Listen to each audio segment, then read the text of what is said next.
Chapter 406. Heavenly Master, did you see the whereabouts of that demonic zither player yesterday? This was what Lu Hin-Ti was most worried about. Don't worry. Han Shangyue was like a charlatan, only replying with these two words. He turned around and walked out. Let her come to the lakeside to see me.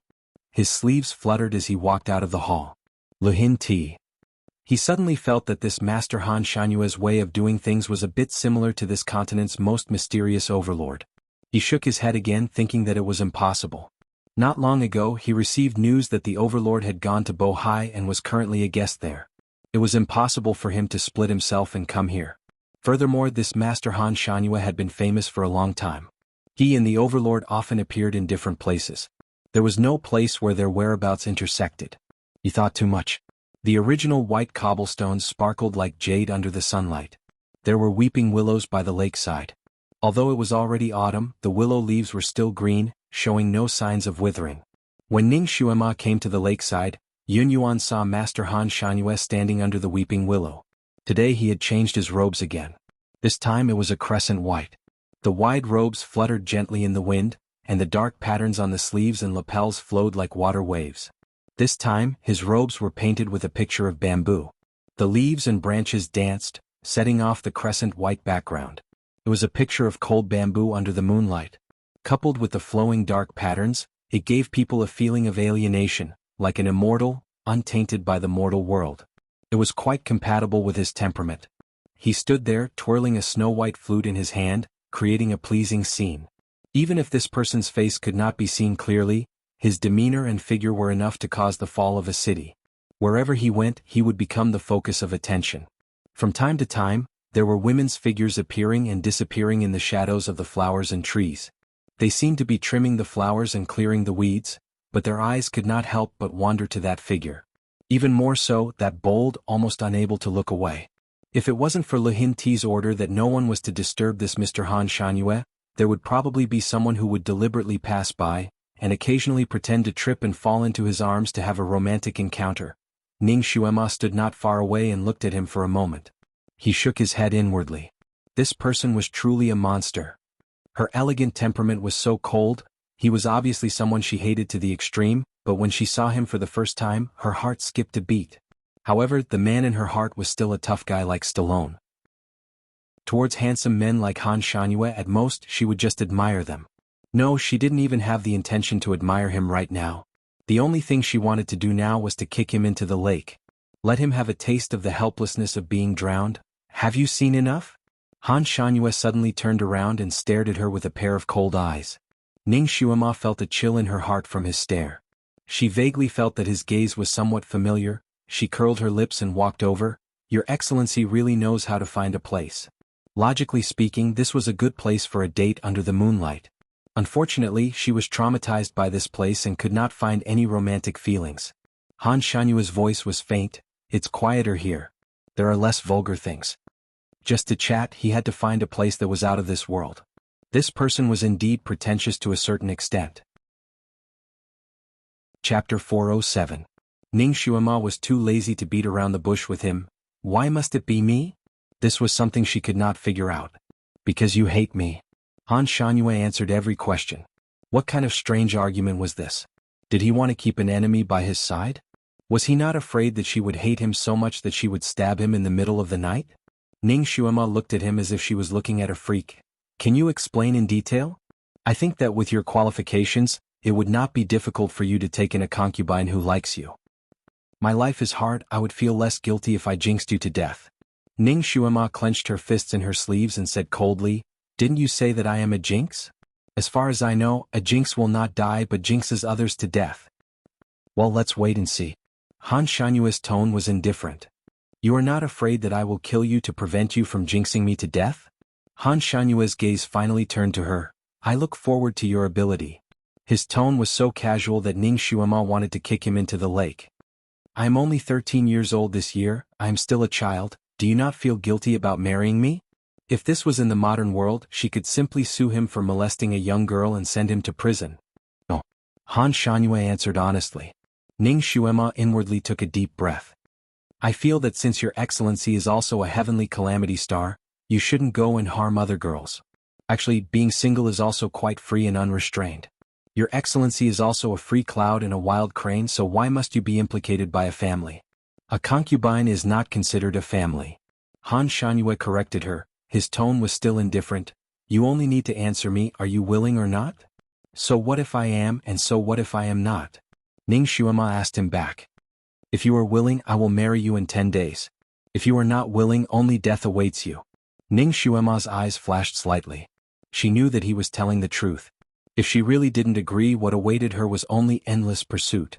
Moreover, her cultivation hadn't recovered yet. If she didn't agree, only death awaited her.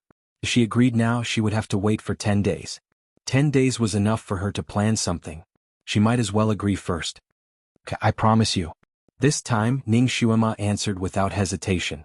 Just as she finished her sentence, a bright light suddenly flashed in the originally clear sky, and a dazzling flower burst open in front of her eyes. Ning Xuema didn't even have time to dodge before she felt something like an electric current enter between her eyebrows. Her entire body trembled and she was instantly unable to move. It's over. She was struck by lightning. This was Ning Xuema's first reaction. How could there be a ball of lightning in broad daylight? Strange, why didn't she hear the sound of thunder? In front of her was a dazzling white light. She couldn't see anything. Her head was dizzy as if she was floating in midair. Could she have been struck to death? Was this the way to the netherworld?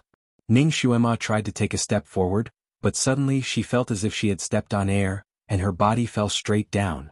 She subconsciously grabbed with her hands and finally she caught something soft with a touch of warmth. She felt as if she had caught a life-saving straw, and she desperately held on to it. The thing she was hugging slightly stiffened, and a cold voice seemed to come from the sky. Let go.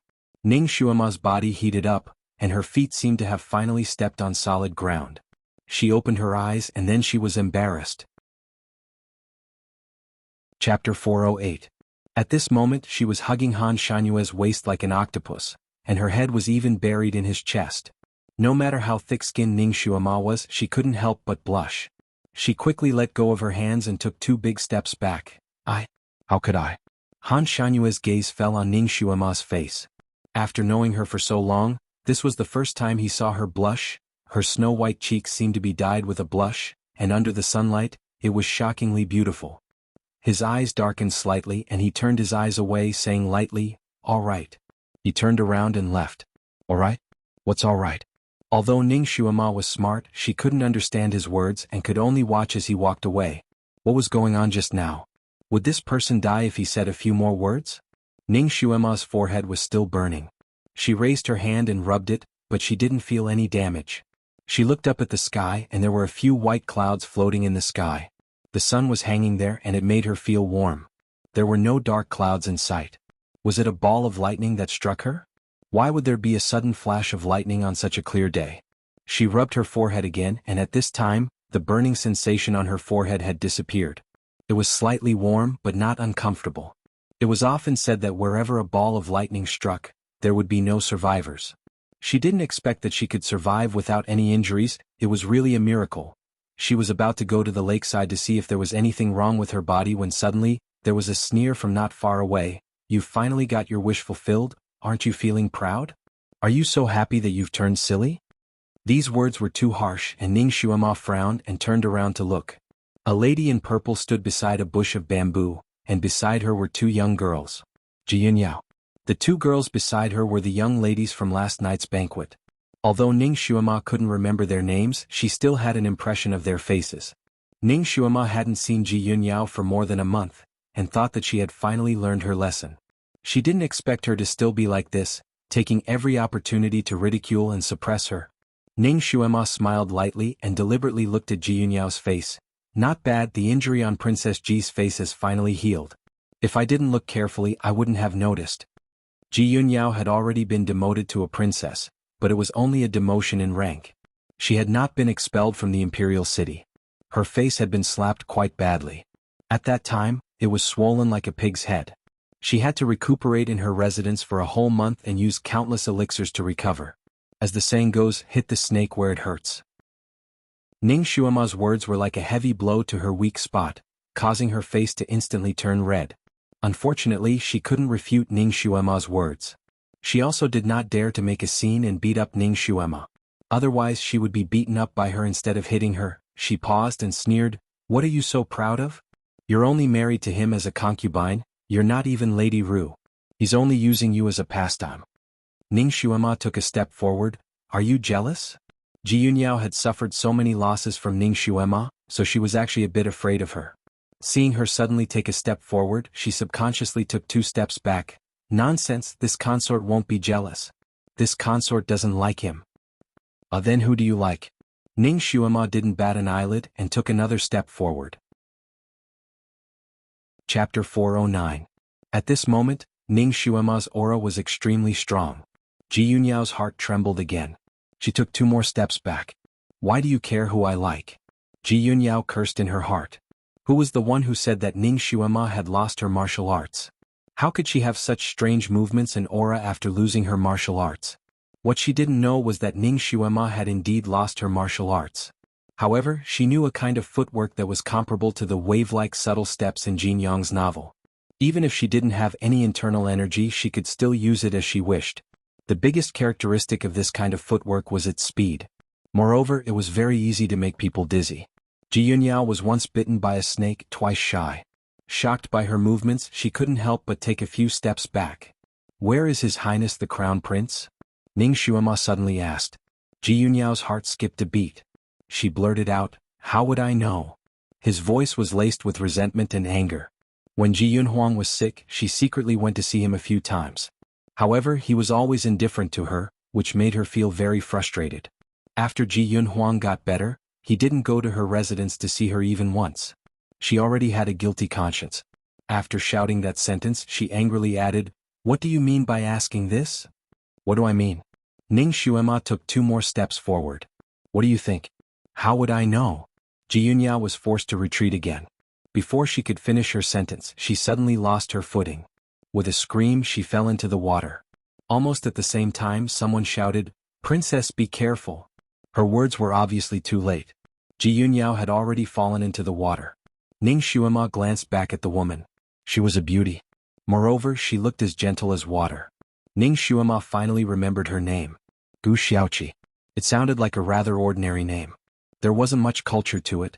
However, Ning Xuema knew that she was a talented woman. She had good calligraphy skills. At the banquet, he had waved his brush on the spot and won the praise of everyone present. This woman always looked indifferent. When Ning Xuema was being mocked by everyone in the hall, she didn't say a word. Ning Xuema didn't have a bad impression of her, but she didn't expect that she would be with Ji Yunyao. However, it seemed that her relationship with Ji Yunyao was not as good as it seemed on the surface. She only reminded Ji Yunyao when she was about to fall. Princess, are you all right? Someone come." The princess fell into the water. Gu Xiaoqi began to shout. "Don't shout." Ji Yunyao knew how to swim, but her swimming ability was obviously average. She was trying her best to paddle to the shore. When she heard Gu Xiaoqi shouting, she quickly stopped her. There were many palace guards patrolling nearby. If they heard that the princess had fallen into the water, they would definitely rush over and see her in such a sorry state. However, although Gu Xiaoqi looked like a gentle girl, her voice was not soft. Her shouts had already alerted many people. It was not a small matter that the princess had fallen into the water. After a short while, a large group of people ran over and saw Ji Yunyao crawling out of the lake. At this time, Ji Yunyao was in a very sorry state. Her hair was dripping with water and her dress was sticking to her body, revealing her figure. Ji Yunyao was also a beauty. However, her chest was slightly small and her legs were a little thick. Usually, when she wore a fluttering dress, nothing could be seen. Now, all the shortcomings of her figure were exposed. Chapter 410. This princess was usually very prideful. But now, she was like a drowned rat without a trace of her immortal aura. Ji Yunyao had never thought that her shortcomings would be so blatantly exposed in front of everyone. Her body was very cold, but her face was as red as a purple eggplant. She wanted to jump into the water again and bury her body in the water to cover her embarrassment. Fortunately, these imperial guards were tactful. Seeing that she had climbed out of the water, they bowed and left. In the blink of an eye, they were all gone. Ji Yunyao was burning with anger. She looked around and said, "Where is that bitch?" Gu Xiaoqi had already come to her side. She took off a cloak and handed it to her. She sighed, "She has left." Ji Yunyao wrapped the cloak tightly and scolded angrily, "This bitch has evil intentions. She forced me into the water. I want to report this to my father and let him punish her." Gu Xiaoqi sneered secretly. "Your father can't wait to curry favor with her. How can he punish her for such a small thing? Wouldn't it be embarrassing to complain? What's more, Ning Xuema didn't do anything. She didn't even curse. What was there to complain about?" Gu Xiaoqi sighed softly, "Princess, she is now in the middle of a raging fire. I'm afraid it won't work if we go and complain about her now. Why don't we wait for the right time and plan slowly?" Ji Yunyao was originally angry because Gu Xiaoqi blindly called for help. Now that she heard her words, her heart moved. She felt that Gu Xiaoqi was quite considerate of her. She also knew that it wouldn't be good to complain at this time. She just wanted to find a way out. "Xiaoqi, do you have any good ideas?" Gu Xiaoqi's eyes flashed and she shook her head. "Princess, this kind of thing can only be done according to the circumstances. We will find another opportunity in the future. No matter what, I will stand on your side." Ji Yunyao nodded. She knew that Gu Xiaoqi was very scheming. If she really got such a helper by her side, she would have one more think tank. "Ning Xuema, Ning Xuema, Ning Xuema." She gritted her teeth and said this name in her heart. She clenched her fists tightly.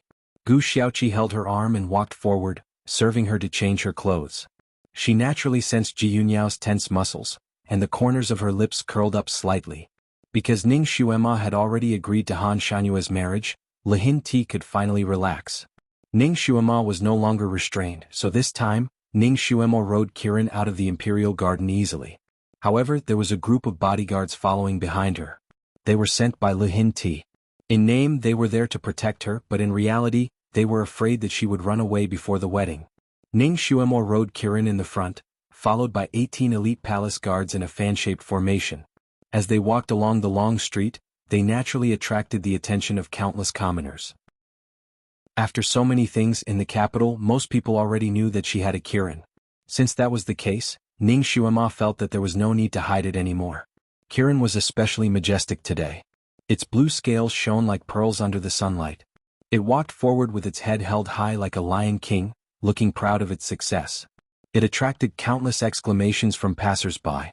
Some children followed behind curiously. "Kirin, so this is a Kirin. So majestic. No, it is beautiful. Look at its 2 horns, so delicate. I guess it must be a female Kirin." Chapter 411. Kirin almost tripped when it heard the curious guesses behind it. What an ignorant kid. It was a male, not a female. The little Qilin fiercely swung its tail and shook its ears, allowing its horns to be more fully exposed. It was a male Kirin and its horns had 3 forks. However, a female Kirin only had 2 forks. "Look, Kirin is wagging its tail. Must agree with me. It is a female. Maya Hei always wags its tail when I guess its meaning correctly." The kid was very happy. Kirin wanted to slap him with its tail. "I'm a male." Kirin's roar was magnificent. It attracted more onlookers and the discussion became louder. "Wow, it can talk. It can hear us talking. That's great. Yes, its voice sounds so young. I guess it is only 7 or 8 years old. Such a young Kirin." The question of Kirin's gender was clarified, but because of its response, there were more guesses and discussions. It was even more lively than before. Some even began to guess that Kirin was an illegitimate child, and that was why it was wandering alone in the world. It had to be said that people's spirit of gossip was endless, and their imagination was huge. While Ning Xuemo rode the little Qilin back home, there were already many different versions of the story. The most ridiculous version was that Kirin was Ning Xuema's illegitimate child in her previous life, and Kirin was looking for its mother, so it didn't mind that Ning Xuemo recognized him as its master. Kirin's ears were very sharp, and it heard most of the discussions. It was speechless. There were too many wild guesses and it couldn't clarify them one by one. "Master, did you hear what those people said? They are not right at all." Ning Xuemo raised her hand and rubbed Kirin's head. "Good boy, they are talking about you, which means that you are very attractive to them. Why didn't you hear them talk about it when you were a cat?" "But I don't like them making wild guesses. I want to clarify. Little Apple, they're not talking about you for the truth at all. If you clarify this, they'll soon guess that it's that. There are so many people and so many mouths. Which one will you clarify?" The more you clarified and argued with them, the more interested they would be. Even if they didn't want to guess, they would join in the discussion because of your response. Actually, they don't have any ill intentions towards you. They're just curious. You don't have to worry about it. Kirin seemed to understand, but he was still unhappy. But many of their guesses are wrong? Well, it's enough that you and your friends know the truth. You don't have to explain it to everyone. Kirin seemed to have understood something and stopped talking. This conversation was between Ning Xuema and Kirin using telepathy. No one else could hear it. The leader of the guards behind Ning Xuema was Shi Tianlong. He was ordered to follow beside Ning Xuema and looked at her with a complicated gaze. He admired this girl very much. But he also unintentionally did a few things that hurt her, such as capturing her at the banquet last night and monitoring her today. Although he was forced to do so, he still felt sorry for her in his heart. He felt guilty. Ning Xuema finally returned to the Marquis Jingyuan's mansion. Ning Xuema turned around and bowed to Shi Tianlong. General Shi, I have returned to the mansion. There's no need to send me off. Chapter 412. Shi Tianlong blushed and said, Marquis Ning, I'm sorry. His Majesty asked me to stay here and protect you for a few days. I dare not disobey the Emperor's orders. It was just as she had expected. It seemed like Emperor Luxian was afraid that she would change her mind and run away midway. Therefore, he sent people to monitor her residence until the day of the wedding. Ning Xuema nodded and didn't say anything else. She rode the little Qilin into the palace. Shi Tianlong waved his hand and the guards dispersed. They must be looking for a good place to hide. Shi Tianlong braced himself and followed Ning Xuema into the house. Ning Xuema was a little puzzled. Old Zhong was a very good person. Every time she came back, he would lead a group of servants to welcome her at the door. This time she did not know what was going on. She had already entered the house, but he did not come out to welcome her. She did not even see anyone else. She faintly felt that something was wrong. When she entered the hall, she immediately felt uncomfortable. There was a person sitting on the main seat in the hall. His black hair was loose and his green robe was tattered. There were a few orchids on his green robe that danced with his movements. Han Shanhua. Why did he come to her house? He even sat on the main seat without any hesitation. Ning Xuema's eyes fell on the bottom of his green robe. He was wearing a pair of wooden clogs. He looked very comfortable and casual.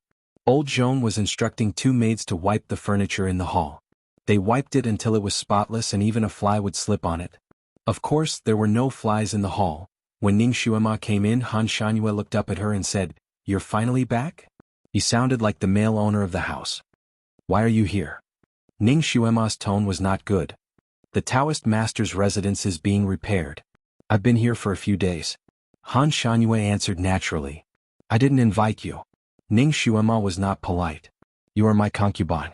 Your residence is my residence. Why do I need you to invite me? I'm not your concubine now. She might not be in the future. Very soon. Han Shanhua answered casually, but it hit Ning Xuema's weak spot. Ning Xuema took a deep breath. She was a calm person. She was not angry. She was not angry. Damn it, it would be strange if she was not angry. Master Han, even if I marry you in 10 days, we are still not married yet. According to the customs of Vast Sky Empire, unmarried couples are not allowed to see each other 1 month before the wedding. Ning Xuema tried to reason with him. She had to chase him away so that she would have a chance to escape. I'm not from Vast Sky Nation and neither are you. There's no need to follow the customs of Vast Sky Nation. Furthermore, we are not engaged. You are only my concubine. Han Shanhua stretched out his legs and rested his chin on his palm. His fingers tapped on the table in boredom. His posture was indescribably lazy, yet indescribably attractive. The maid who was wiping the utensils in the hall would sneak glances at him from time to time. Her eyes were almost sparkling. Ning Xuema wanted to curse. Concubine, your sister. Master Han, you are wrong. Although you are not from Vast Sky Nation, I am from Vast Sky Nation. Since I have to follow the rules of Vast Sky Nation. Are you sure you are? Han Shanhua's eyes were fixed on her body. Ning Xuema's heart skipped a beat. Could it be that this person knew something? I am. She was not confident when she said this. Han Shanhua seemed to smile and did not talk to her anymore. He turned to old Zhong and asked, Is my residence ready? Chapter 413. Old Zhong looked at his master, then looked at the seemingly lazy but powerful master Han Shanhua. He was slightly troubled. I'm already packing it up. Ning Xuema's face darkened. Old Zhong, did I say I wanted him to stay? Old Zhong coughed and said sincerely, Master, since he will be your husband sooner or later, then he's the master of the house. You don't have to care so much. He was actually really happy for Ning Xuema. Ever since the name Heavenly Calamity Star spread throughout the capital, old Zhong had been worried about Ning Xuema's future marriage. He was really worried. If Ning Xuema could not get married, how could he face Marquis Ning and his wife after 100 years? He did not expect that this Master Han Shanyue would take in his master. Although she would only be a concubine, it was still better than his master being a spinster for the rest of her life or marrying a blind or bald man. Moreover, this Han Shanyue was so famous that his status was even higher than Ji Yunhuang and the others. What was even more rare was that he did not have any other women by his side. His master's status in marrying him was not high, but it was the same as being his official wife. Old Zhong was sincerely happy that his master was able to get such a good marriage. His master's current state was probably due to a little girl's embarrassment. It was normal for a little girl to be a little pretentious. Old Zhong expressed his understanding, so he could not help but say a few words. He was afraid that Ning Xuema was not sensible and would anger this Master Han and break up this good marriage. Ning Xuema also knew that she could not chase him out even if she wanted to. This person's skin was much thicker than she had imagined. She coldly said, "As long as we are not married, he is not my husband, and he is not the master of the house. However, since this Mr. Han has nowhere to go, we will take him in for a few days in the spirit of humanity. Clean up the cold fragrance courtyard for him. It is suitable for him to live there." Old Zhong was a little troubled. Master Han has already chosen a place to live. It is at the Tide Listening Pavilion. The cold fragrance courtyard is not suitable for people to live in. Master was too negligent. The cold fragrance courtyard had a nice name, but it was actually a deserted courtyard. There were many weeds inside and many old furniture was left in the courtyard. Even ordinary guests could not be entertained there. Not to mention a guest like Master Han, Tide Listening Pavilion? Wasn't that right next to where he lived? Ning Xuema's expression turned even uglier. Before she could say anything, a maidservant ran in and reported, "Heavenly Master, the Tide Listening Pavilion has been cleaned up. As per your orders, everything in the pavilion has been replaced with new ones and cleaned 6 times with clean water."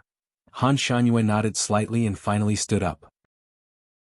Without looking at Ning Xuema, he walked out. Ning Xuema really wanted to kick his butt. How dare he come to her house and be so misophobic? She secretly clenched her fists. Kirin sensed her emotional fluctuations and hurriedly comforted her. "Master, calm down. You are not his opponent. You will only be at a disadvantage if you attack him.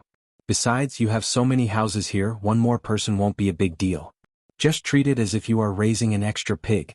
Ning Xuema was originally so angry that she wanted to explode, but when she heard the little Qilin's telepathic message, she almost burst out laughing. "Yes, just treat it as if we are raising an extra pig." Just as they were talking, Han Shanyue, who had already walked to the door, suddenly turned around and his gaze landed on Kirin. Chapter 4:14. After all, Kirin had a guilty conscience, so it looked back at him warily. "Little apple, right?" Yes.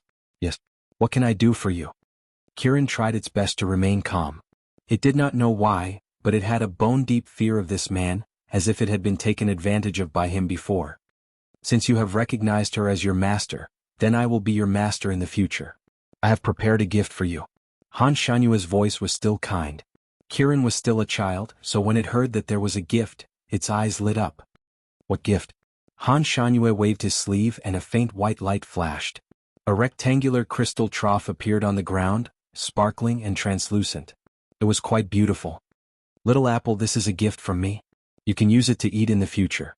After saying this, he turned around and walked out. Kirin looked at the crystal trough and felt that there was something strange about it, but it could not pinpoint what was strange about it. It had a curious personality, so it could not help but sniff it and touch it with its little paws from time to time. Ning Xuema's lips twitched. Wasn't this a trough for pigs? But it was made of crystal. But even if it was made of crystal, it was still a trough for pigs. She kindly explained to the little Qilin, and the little Qilin immediately jumped away and stayed far away from the crystal trough. Too hateful. He actually wants to feed a dignified Kirin like a pig. It suddenly thought of something and asked timidly, "Master, could it be that he can eavesdrop on our telepathic conversation? Did it even need to be said?" Ning Xuema nodded solemnly. How powerful was this person's kung fu? He could actually hear the telepathic conversation between her and Kirin. Ning Xuema never underestimated her opponents, but she realized that she had underestimated this person. His kung fu was like the deep sea and she could not measure his depth at all. She could not help but raise her hand to rub her forehead. It seemed that it would be difficult for her to escape in the future. She and Kirin looked at each other and saw the words difficult, difficult, difficult in each other's eyes. Kirin's gaze suddenly landed on Ning Xuema's face, her large eyes filled with curiosity. Master, why is there a cinnabar mole on your forehead? Huh. Ning Xuema raised her hand to touch between her eyebrows. She didn't feel anything, so she immediately looked for a mirror. She looked at herself in the mirror and was stunned. There was indeed a small cinnabar mole between her eyebrows. The cinnabar mole was hexagonal and shaped like a snowflake. It was neatly placed between her eyebrows and added a lot of color to her small face. The cinnabar mole wasn't visible on the surface of her skin, but rather seemed to have been drawn on with a brush. Ning Xuemo raised her hand and rubbed it. It was still slightly warm. She remembered the ball of lightning that had suddenly struck her forehead. This thing couldn't have been created by the lightning, right? What did this mark represent? She had read in some fantasy male novels in her previous life that some male protagonists were struck by lightning. In the end, they were struck by lightning and became a genius. From then on, they were invincible in the three realms. They even fought their way out of the universe and out of the solar system. Would it be the same for her? She tried to circulate her psychokinesis, but it didn't seem to have increased. She tried to wash it with water, but no matter what she did, it couldn't be washed off. It was like a tattoo. Ning Xuema carefully recalled what happened before the lightning struck. Suddenly, her body froze. It seemed that she had just agreed to Han Shanyue's marriage when the ball of lightning struck. Could this cinnabar mole be the mark of her marriage? Chapter 4:15. It can't be that perverted, right? Ning Xuema summoned a knowledgeable maid and asked her if a woman in this world would receive a heavenly omen if she accepted someone's proposal. For example, being struck by lightning. The maid shook her head and said she had never heard of such a thing. After sending the maid out, Ning Xuemo rubbed the cinnabar mole between her eyebrows and felt a little tired. Forget it, let's not think about this anymore. There were too many strange things that had happened to her and this one was not a big deal. She walked out of the door but did not find Shi Tianlong, who had been guarding the door. She walked around the manor but did not find any traces of the other imperial guards. She was a little puzzled and called Old Zhong to ask. Old Zhong reported to her, Little Mistress, General Shi and the rest were sent away by Mr. Han. Ning Xuema was speechless. Weren't Shi Tianlong and the rest ordered to protect her? How could they be sent away so easily by Mr. Han? Her expression did not look too good. This was obviously her territory, but that person did not dare to force his way in and even used her authority as the owner. How could he? Ning Xuema felt that her position was in danger. She sneered, Who does he think he is? Sending people away from me so easily? I'm your future husband. A faint voice sounded behind her. Ning Xuema turned her head and saw Han Shanyue leisurely strolling towards her from the other end of the path. He stopped about 10 meters away from her. Those people were only ordered to keep an eye on you and not let you escape for the next 10 days. I found them annoying and sent them away for you. What? Are you not satisfied? Mr. Han, please remember that this is my home. If I want to send someone away, I don't need to trouble you. Ning Xuema did not want to talk to him anymore and turned to leave. Han Shanyue stood there and didn't say anything else. He only looked at her back with a look of contemplation. Old Zhong held his breath as he stood to the side. Although it was broad daylight and the sun was shining brightly, Mr. Han's face was clearly exposed, but he still couldn't see his face clearly. After all, Old Zhong was a knowledgeable man. He knew that there was a type of martial art called face-concealing technique in this world. It could cover one's face without a mask, making it impossible for others to see it clearly. Even if they did see it clearly, it wouldn't leave an impression in their mind and they would forget it in the blink of an eye. In order to cultivate this kind of martial arts, one needed to be at least at Earth rank level 9. There were not many people on this continent who could reach this level. One could count them on one's fingers. This kind of top-notch expert actually became the beloved guest of the Marquis of Jingyuan's estate. Old Zhong was happy for his young master from the bottom of his heart. Seeing that his young master did not give the Venerable One any face and left in a huff, he was afraid that the Venerable One would hold a grudge against his young master, so he hurriedly said, Mr. Han, my master has encountered too many things recently, so her temperament is a little strange.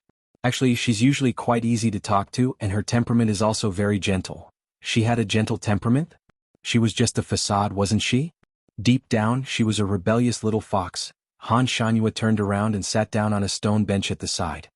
His eyes turned to old Zhong. What happened to her recently? Why don't you tell us? He sat there under a flowering tree. There were countless petals on the tree that fluttered down in the autumn wind, but not a single one landed on his body. They didn't even dare to float in his direction. Chapter 4:16. He had an aura that made people hold their breaths in front of him, not daring to breathe too loudly. Of course they didn't dare to lie. Old Zhong didn't trust people easily, but he inexplicably trusted this Master Han. He respectfully told him about the things that Ning Xuema had encountered recently. Of course he only told him what he knew. Han Shanhua listened to him without saying a word. He knew some of these things but he didn't know some of them. Ning Xuema was exhausted last night by the old emperor's lobbyists. Not long after she returned to the residence, she went to her room to sleep. This sleep was exceptionally sweet, lasting from 10 o'clock in the morning until evening. When she woke up, she opened her eyes and found that the light of the setting sun had shone through the curtains and was shining on a person in front of the window. That person's back was facing her, and he was drawing on a table under the window. The sunlight coated his body with a layer of golden light, making him look very elegant and beautiful. However, the moment Ning Xuema saw him, the beautiful sleep that she had just had flew away. She sat up abruptly. Why are you here? Ning Xuema had always been very particular about where she slept and paid attention to privacy. She didn't allow anyone to enter her room. She even set up a spell outside her room. If anyone wanted to enter her room, they would have to break through the spell first. If someone tried to break through the spell, there was no way that she wouldn't know. That person was naturally Han Shanhua. He didn't answer Ning Xuema's question, but instead raised the painting in his hand. How did you meet him? When Ning Xuema saw the painting clearly, her heart skipped a beat. The painting was of a man in red. He had beautiful facial features, elegant demeanor, and his red clothes were as dazzling as the morning sun. It was Shui Yilan. That red-clothed evildoer had been drawn into 3 parts by Han Shanhua with a single stroke. It was as if he could walk out of the painting immediately. You saw him? Ning Xuema blurted out. If he hadn't seen it with his own eyes, it would have been impossible for him to draw it so accurately. A dark light flashed through Han Shanhua's eyes. He asked again, how did you meet him? His voice seemed to have lowered by 2 degrees. Ning Xuema ignored him. She stretched on the bed and said lazily, why do you care how I met you? She lifted the quilt and wanted to get out of bed. Han Shanhua waved his sleeve and a faint white light flashed. Ning Xuema's body stiffened. Damn it, she couldn't move again. She was trying to get off the bed, but halfway through he used the body-fixing spell on her. Her body leaned forward and one of her legs was below her. This position was extremely uncomfortable. Ning Xuema angrily looked up and saw Han Shanhua slowly walking towards her. Ning Xuema's heart beat wildly from the inexplicably powerful aura emanating from his body. She glared at him. What are you doing? He walked closer step by step and finally stopped in front of her bed. He was less than half a meter away from her, a very dangerous distance. He looked at her condescendingly and slowly spat out 3 words. What do you think? His posture was too dangerous. A faint fragrance surrounded her, as if he could push her down at any time. Ning Xuema couldn't move. Otherwise, she would have already shrunk to the corner of the bed. He slowly bent down and slowly reached out his hand to her. Ning Xuema was shocked. He wouldn't take her now, right? Han Shanhua, don't mess around. We haven't married yet, you can't. Her shout was cut off by his outstretched finger. Chapter 4:17. His white jade-like middle finger touched the space between her eyebrows as his voice echoed in her ears. Ning Xuema, I don't have much patience. Since you don't want to tell me, I can only personally obtain it. His finger was slightly cold, as if there was a weak current flowing from his fingertip and into her brain from her forehead. Ning Xuema felt a loud bang in her head. The images of Shui Yilan in her memory were like flowing water, forcefully opened by a force and replayed in her mind. After a while, Han Shanhua retracted his finger and released the body-fixing technique on Ning Xuema. Han Shanhua's expression was not good and his voice was slightly cold. So that's how you released that scourge. You really are a troublemaker. If I had known earlier, I would have. He suddenly stopped talking because Ning Xuema was rushing towards him. The cold light in front of his eyes was dazzling as it went straight for his chest. Han Shanhua didn't seem to expect that she would suddenly attack him.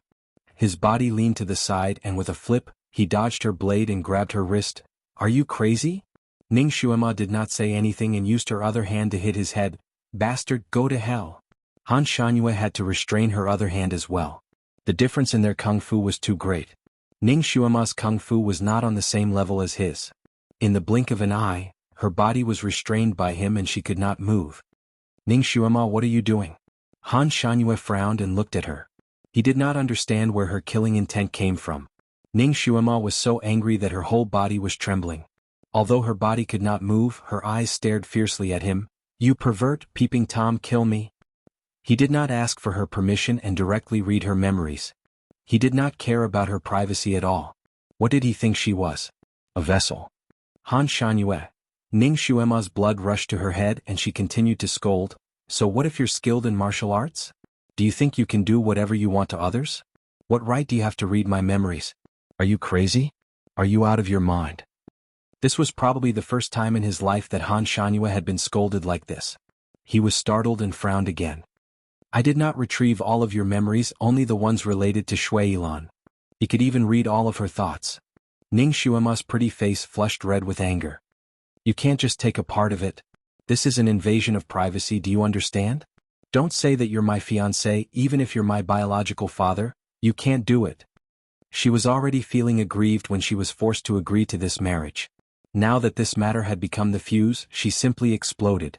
Not only was her face flushed red, but her eyes were also misty with tears. Seeing her like this, Han Shangyue paused for a moment before saying, in this world, the strong are respected. If you don't want your privacy to be violated, then become strong. He turned around and walked out. When he reached the door, his footsteps stopped again. I'm not interested in your privacy. I won't do it again in the future. His sleeves fluttered and in a moment he was far away. Not long after, Ning Xuema finally regained her freedom. She slowly sat down on the bed and closed her eyes. She had to think of a way to escape. Otherwise, she would be invisible in front of him in the future. She sat on the bed for a while, and her rationality slowly came back. Thinking of her outburst just now, she suddenly shivered. Chapter 418. She actually lost her mind and scolded this powerful person in front of him. She even stabbed him with a knife. Master Han's martial arts were too high, he could kill her with just a raise of his hand. When she was scolding him, she could even feel the killing intent from him. It was too irrational for her to provoke him like this now. Ning Xuema was not someone who could be easily angered, but she didn't know why she couldn't control her temper in front of this person. She sat for a while and suddenly thought of something. She ran to the door and her heart sank. The array outside her door was still there, untouched. But he just walked out like he was taking a stroll in the park, treating her array like it was nothing. It seemed that he could come and go as he pleased. There were no more secrets in her room.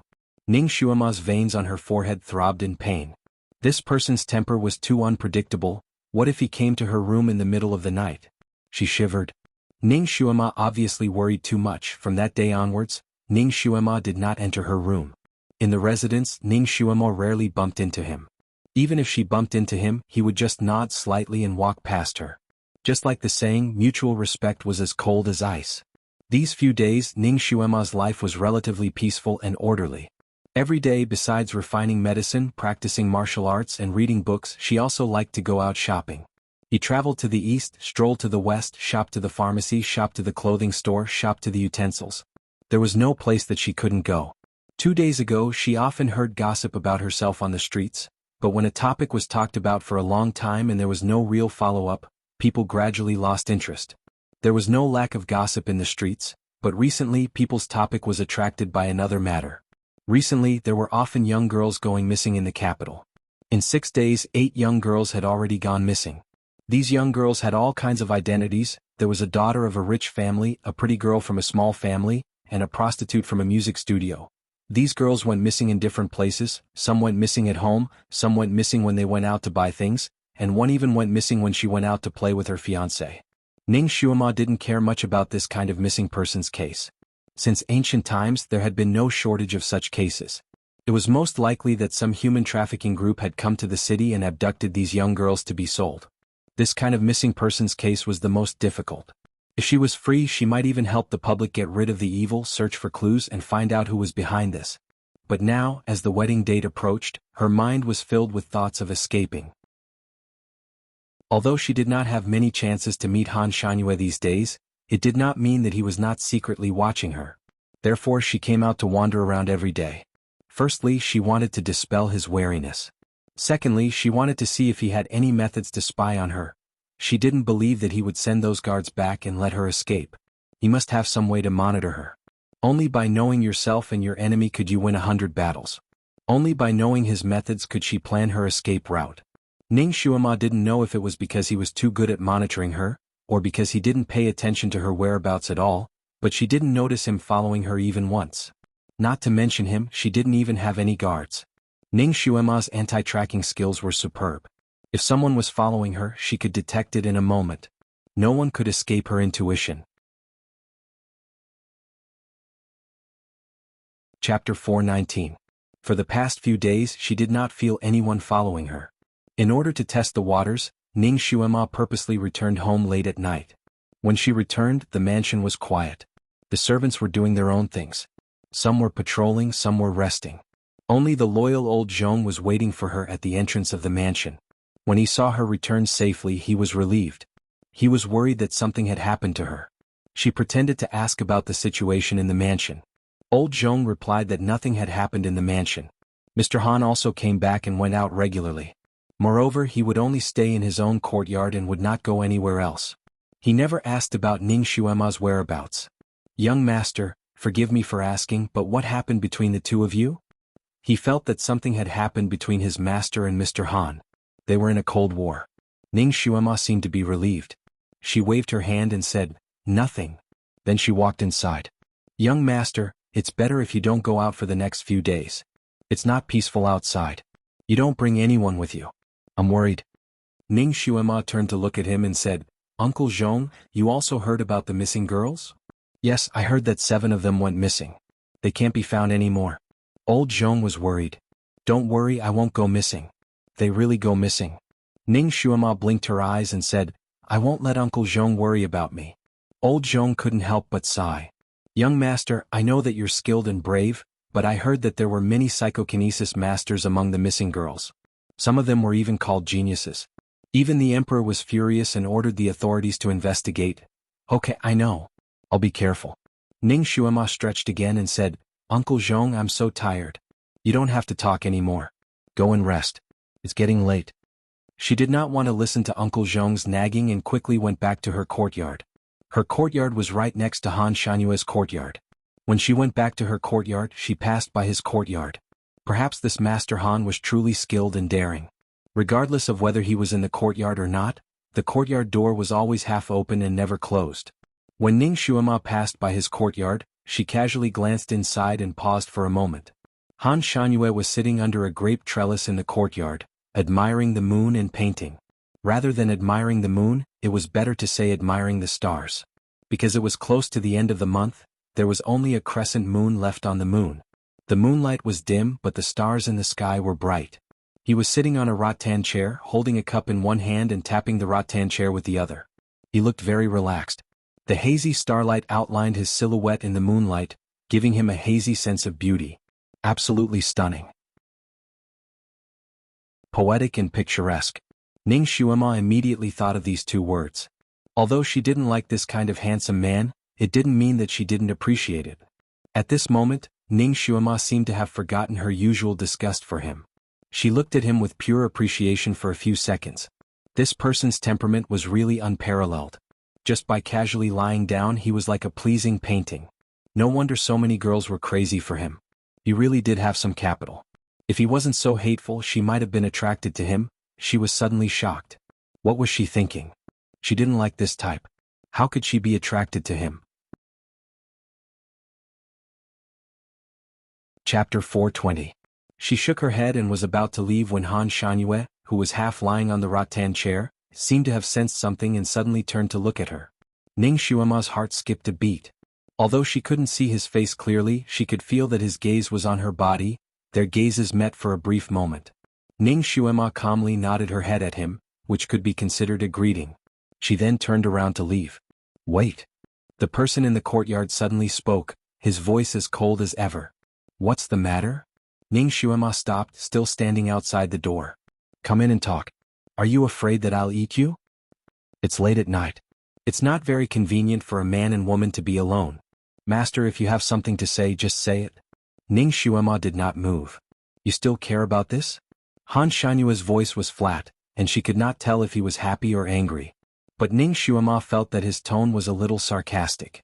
She was too lazy to pay attention to it and turned to leave. Her feet seemed to be pulled by something and she could not help but fall back directly into his courtyard. The force pulling her back was too great. She simply couldn't control it. In the end, when she was about to fall back to his rattan chair, the force suddenly loosened and disappeared without a trace. Ning Xuema almost fell on him. She hurriedly used a stake to stabilize herself. You. She looked at him angrily. At this moment she was less than 2 feet away from him. It was a very dangerous distance, and she could smell the special fragrance on his body. We are engaged, so it's very convenient for a man and a woman to be alone. Han Shanhua said slowly and pointed to the stone bench next to him. Sit there. Ning Xuema secretly took a breath. The gap between their strengths was too big, and it was not appropriate for her to fight with him face to face. She calmed herself down, sat down on the stone bench and looked at him. What do you want? Why are you speaking so stiffly to me? Han Shanhua put one elbow on the armrest of the rattan chair. Half of his head was propped up, and his black hair flowed down like water. He looked less cold and more lazy. He dragged her in like this and he still expected her to talk to him nicely? How shameless was he? Ning Xuema's voice was also cold. Then how do you want me to talk to you? Although we are engaged, you don't treat me like your fiancé, do you? I'm just a concubine. Even if we are concubines, we are still husband and wife. In the future, I will also be your husband. Ning Xuema choked. Husband? What a strange word. She couldn't apply this word to the man in front of her. Moreover, this person would not become her husband. If there were no accidents, she would run away. Ning Xuema knew that the person in front of her was too perverted and could retrieve her memories, so she restrained her emotions and stood up. It's getting late. If there's nothing else, I'll take my leave. How's the wedding dress? Han Shanhua asked from behind her. It's just marrying a concubine. There's no need to prepare a wedding dress. When the time comes, I'll just wear a new dress. Ning Xuema answered casually. Anyway, she wouldn't be the bride that day. You really didn't prepare anything? Han Shanhua's voice became cold again. There were only 3 days until their wedding day. She had been wandering around outside every day. Did she not prepare anything that the bride's side of the family should prepare for the wedding? Of course she didn't prepare anything. She didn't want to marry him. Ning Xuema was also afraid that he would be suspicious, so she blushed. This is my first time experiencing it. I don't know what to prepare. Then I'll ask old Zhong to prepare for me tomorrow.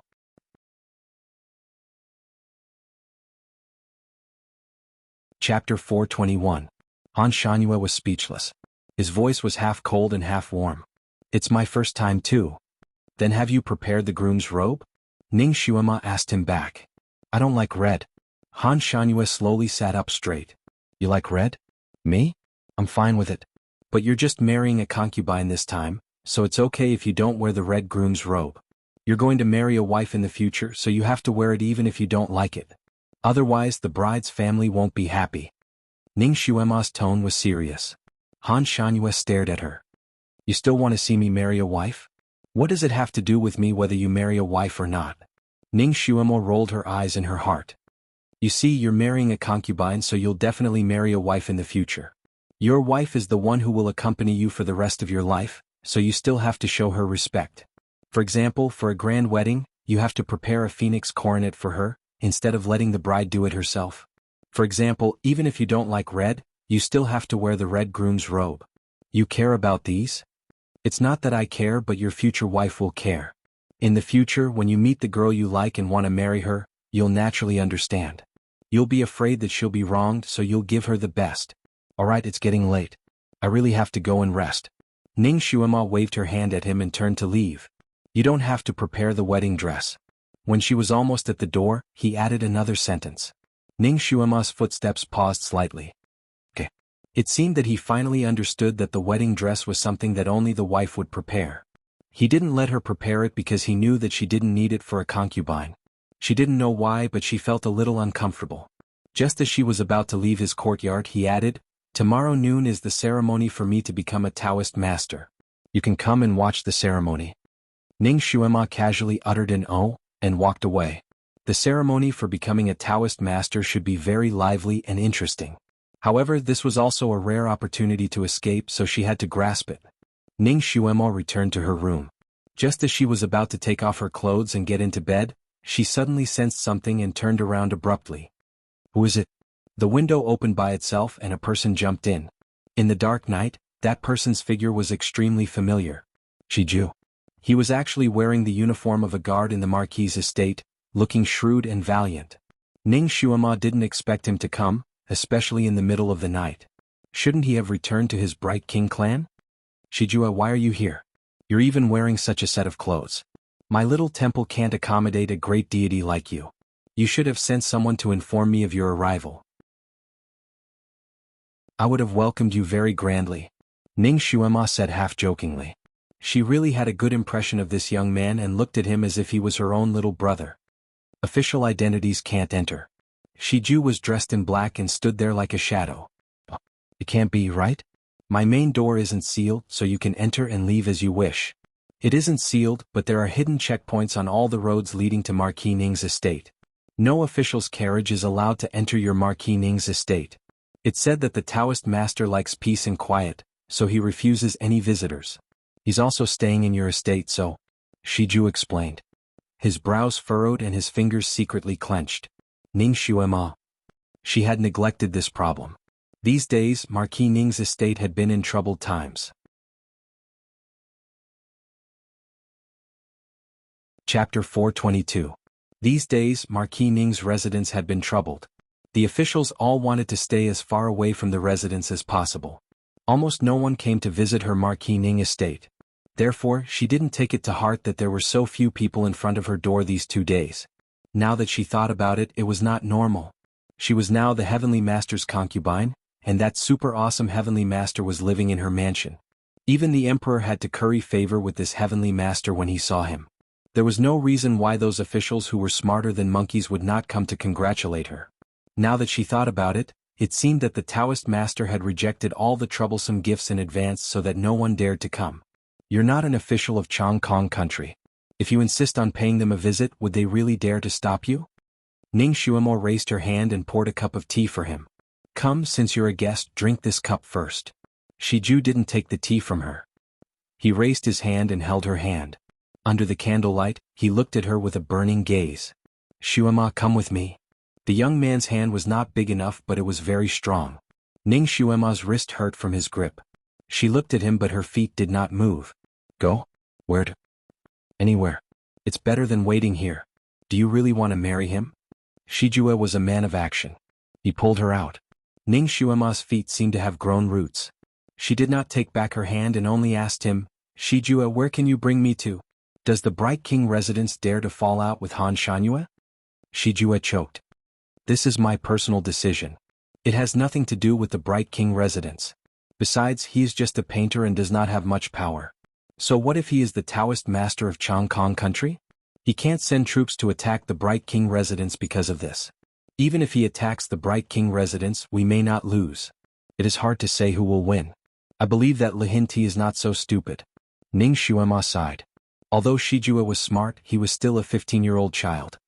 Shiju, do you think this Han Shanyue is really a loner without any power? Shiju was stunned. Isn't that so? I've sent people to sort out his information. Although his whereabouts are a bit mysterious, he's still a very good person. But every time he appeared, he was alone. He was just an art saint with high martial arts skills. If the vast Sky Empire doesn't stand up for him, he won't be able to contend against the wise King Manor. Ning Xuemo could not help but rub the space between her eyebrows. She patted his hand and said in a serious tone, Shijue, you're going to be Wisdom King's successor in the future. You can't consider things so simply. Shiju looked at her with his eyes wide open. What do you mean? Think about it carefully. This Han Shanyue has been famous for more than 60 years. He always has an endless supply of rare treasures on him. Many of them are rare in this world. If such a fat sheep does not have a hidden power by his side, would those big families and clans allow him to live so freely? Shiju, that was true. In fact, whether it was a country or a gang, they needed a lot of money to maintain their normal operations. You can never have too much money. This money might not be earned openly. There were also some under-the-table operations. For example, killing people for their money or killing the rich to help the poor, and this Mr. Han was precisely such a fat sheep. Ning Xuema continued, no matter how strong a person is, he can't contend against a country or a gang. Chapter 423. If he was a general without an army, even if he had the ability to reach the heavens, there would be a time when he would take a nap. Those forces in the open and in the dark would have made their move long ago. How could he have survived until now? Shiju said, you mean he really has a force by his side? But how come no one has ever seen it before? Ning Xuema nodded, there must be. And it must be an extremely powerful force. Otherwise, it would be impossible for them to be so secretive and not leave any traces. I believe that there were many gangs that made their move, but they were all easily dealt with by his secret forces. That's why everyone is afraid. They have to be respectful to him. Shiju slightly clenched his fist. Those elders in the Bright King Manor had also said that before. Ning Xuema continued to analyze, also this person has a natural noble temperament. One look and you can tell that he has been in a high position for a long time. It's not something that a so-called art saint or fortune teller can have. In her previous life she had seen many awesome artists. They were also arrogant, but that was the arrogance of cultured people. But not like Han Shangyue. Ning Xuema felt that even George W. Bush did not have this kind of aura. This kind of aura was not faked but naturally brought out. This kind of noble aura that came out of his bones was scary. The forces behind this kind of person were usually not small. In her previous life, she had seen something similar on a triad boss who had been passed down for 3 generations and had absolute influence all over the world. But compared to this Han Shanyue's aura, the difference was too great. This person's status was definitely not low. Shiju was stunned for a moment. Been in a high position for a long time? Then who is his other identity? I have seen many of the main leaders of the major forces on this continent and have also heard of many, but I have never heard of anyone like him. Ning Xuema softly spat out 3 words, what about Di Zun? Shiju was stunned for a moment, then shook his head, it's definitely not him. What kind of status does Di Zun have? Why would he lower himself to be a small heavenly master in Changkong country? With this status, I don't even deserve to carry his shoes. She glanced at Ning Xuema again.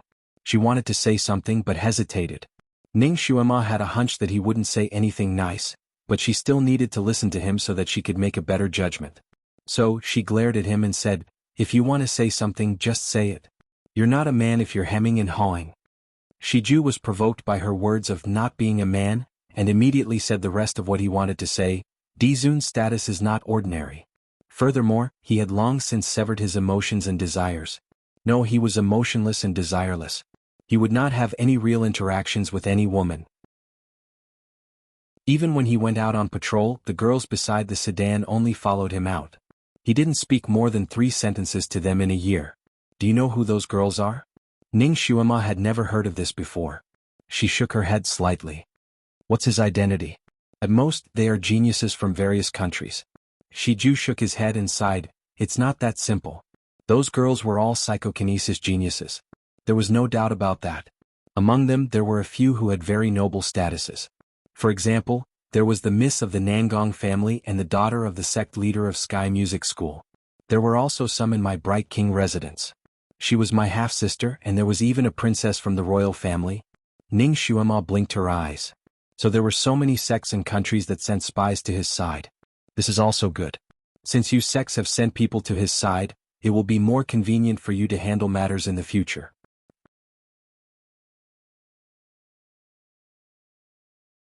Chapter 424. Shiju's face darkened. What spy? The most important rule for anyone who works for the ancestor is to sever all ties with their own sect or country. During this period they are not allowed to have any contact with their family. Violators will be immediately expelled from the Sun Moon sect.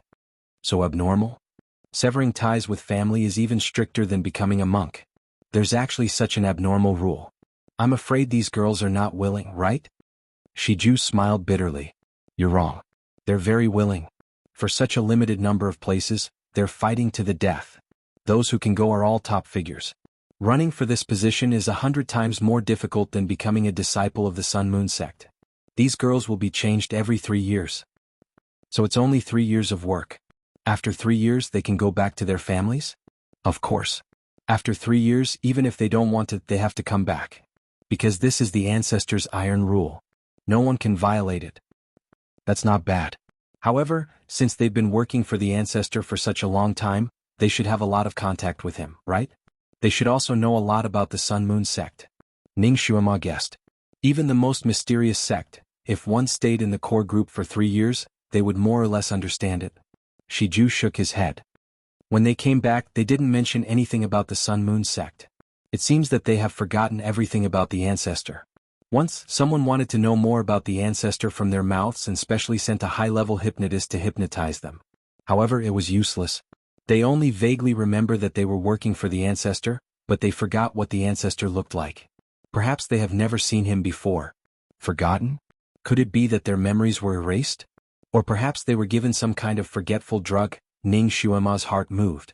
She blurted out, "Do you think the ancestor and them had something? The ancestor was afraid that it would affect his image, so he made them lose their memories?" Shiju's face darkened. He said impolitely, "What kind of mess is your head full of? The ancestor wouldn't be so tasteless. Those girls are called saintesses. When they go, they are virgins. When they come back, they are still virgins. They can still marry. Moreover, they are all outstanding talents." Okay, she was thinking the wrong way. It seemed like the ancestor just didn't want these women to spread the news about the Sun Moon sect. He had no other intentions. She paused and suddenly looked up at Shiju. "Why are you suddenly talking about them? What does that have to do with me?" Shiju coughed and said, "I just want to prove that the ancestor is not this Han Shanyue. Just think about it, even the most inconspicuous maids around the ancestor are all geniuses with noble statuses. If he wanted a concubine, the conditions would be even higher. He was afraid that if he let out the slightest bit of news, there would be a large number of people crying and begging to marry him. Why would he need to go to such great lengths to scheme against you?" Ning Xuema, she cast a sidelong glance at him. "Do you mean that I'm not worth his scheming? He gave me a concubine and I still have to be grateful to him?" Shiju had a headache. "I'm talking about Dizun. Dizun wouldn't be so bored. As for Han Shanyue, it was hard to say. The ancestor was the guardian of this continent. How could he have the time to care about the mortal world? Not to mention using such despicable methods to scheme against you and make you a concubine. Moreover, I also received accurate news that the ancestor is still a guest in Aquamarine. It is impossible for him to come here. Therefore this Han Shanyue is definitely not him." Chapter 425. It's not him? Ning Xuema pondered for a while. It really didn't seem to be him. Although the two of them had similar temperaments, Dizun seemed to be colder. He was the kind that carried a strong chill even in the summer. Han Shanyue's was not as serious. More importantly, Dizun's eyes were black while Han Shanyue's were dark blue. He couldn't be like the modern people and wear cosmetic contact lenses, right? Then what kind of power was behind Han Shanyue? It was so secretive and so strong. It seemed like it was not inferior to the top sections. Why did he deliberately want to marry her as a concubine? She really couldn't think of anything that could make him covet her. She was pondering when Shijue suddenly grabbed her hand. Shijue's voice was a little anxious. "Don't think about these useless things now. Take advantage of the night and leave with me." Leave with him? Leaving with him would only implicate him. He was only the wise king's heir, not the wise king. He had a fiery heart, but he didn't have strong wings to protect her. If she really left with him, not only would she implicate him and cause him to lose his position as the wise king's heir, she would also be hunted down by both the wise king residents and Chong Kong country. The far-sighted king's people would never allow their crown prince to get together with a jinx with a notorious reputation. By then she would face more pressure and be in more danger. "Shijue, how did you get rid of the guards that were following you?" Ning Xuema suddenly asked. Shijue didn't hesitate. Getting rid of them wasn't too difficult. "I used the excuse of going to the toilet." Suddenly he realized something and frowned. "Xuema, why are you asking this?" Ning Xuema sighed. "You came to find me without telling the wise king residents, right?" "This." Shijue was speechless for a moment. He paused for a moment before saying, "Why would I need their permission to do anything? They're just guards." "But they represent your father's generation and are following your father's orders." "I'm sorry, Shijue, I can't implicate you. I can't leave with you." Ning Xuema broke free from Shijue's hand and stepped back to sit on the chair. Shijue was anxious. "What do you mean by implicating me?" "I'm not afraid of being implicated. Follow me. Do you really want to marry that pervert?" He took a step forward and pulled her again. Whoosh. A streak of faint red flew in from outside the door, brushing past Shiju's fingertips and hitting the teacup on the table. With a loud bang, the teacup that Ning Xuema had brought to Shijue was smashed into pieces. Shijue was taken aback. He subconsciously glanced over and found that the thing that broke the teacup was actually a soft leaf.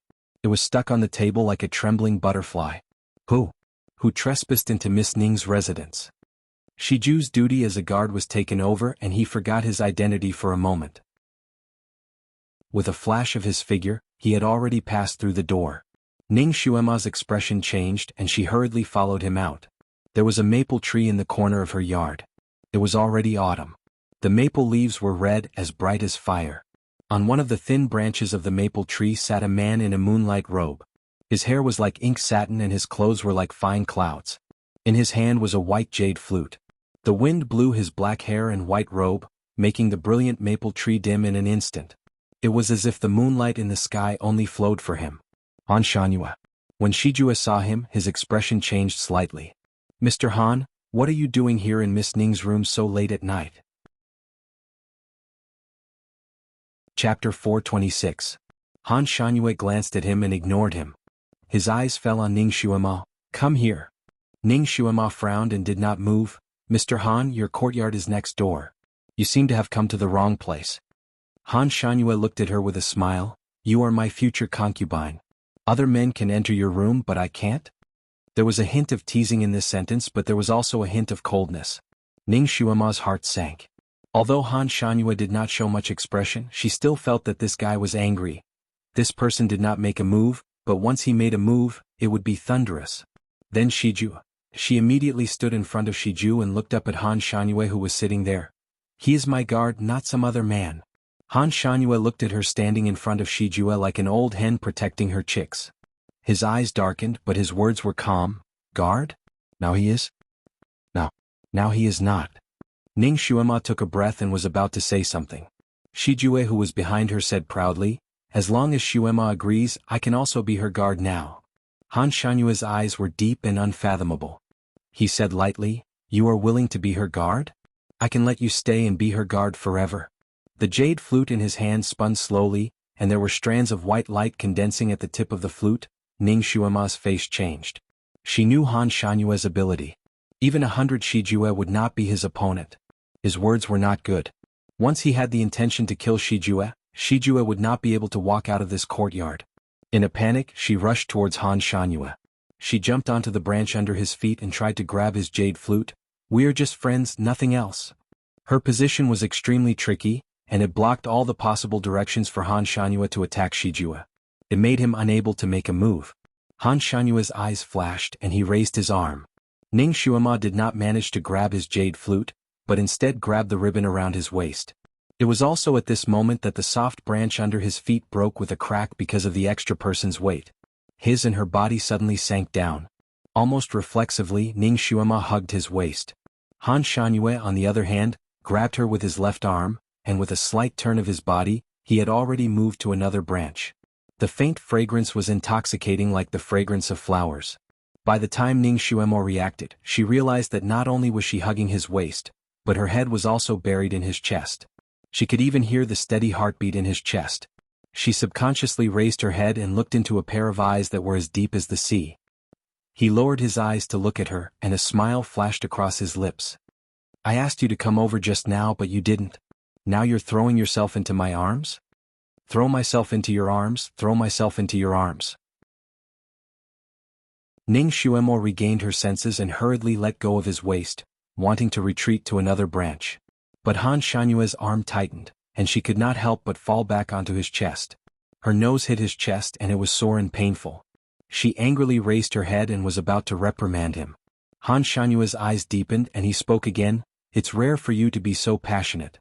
Suddenly, he lowered his head, and a faint scent similar to that of sandalwood suddenly approached her.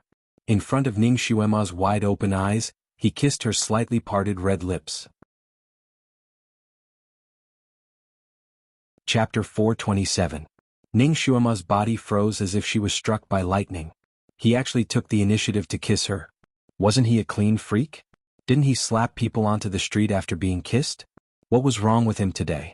Was there water in his brain? Although his kiss was as light as a feather, Ning Xuema was still angry when she reacted. In a fit of anger, she raised her hand and slapped his handsome face. Damn it. She wanted to take revenge for being slapped onto the street. Her hand was fast, but her palm was intercepted by his hand before it could reach him. With just a turn, her body was once again enveloped in his embrace. Her wrist was also grasped by his hand and he gently tugged it. She couldn't help but bump into him again. This time she bumped right into his face. Her lips coincidentally landed on his lips. Damn it. Why was there such a melodramatic situation today?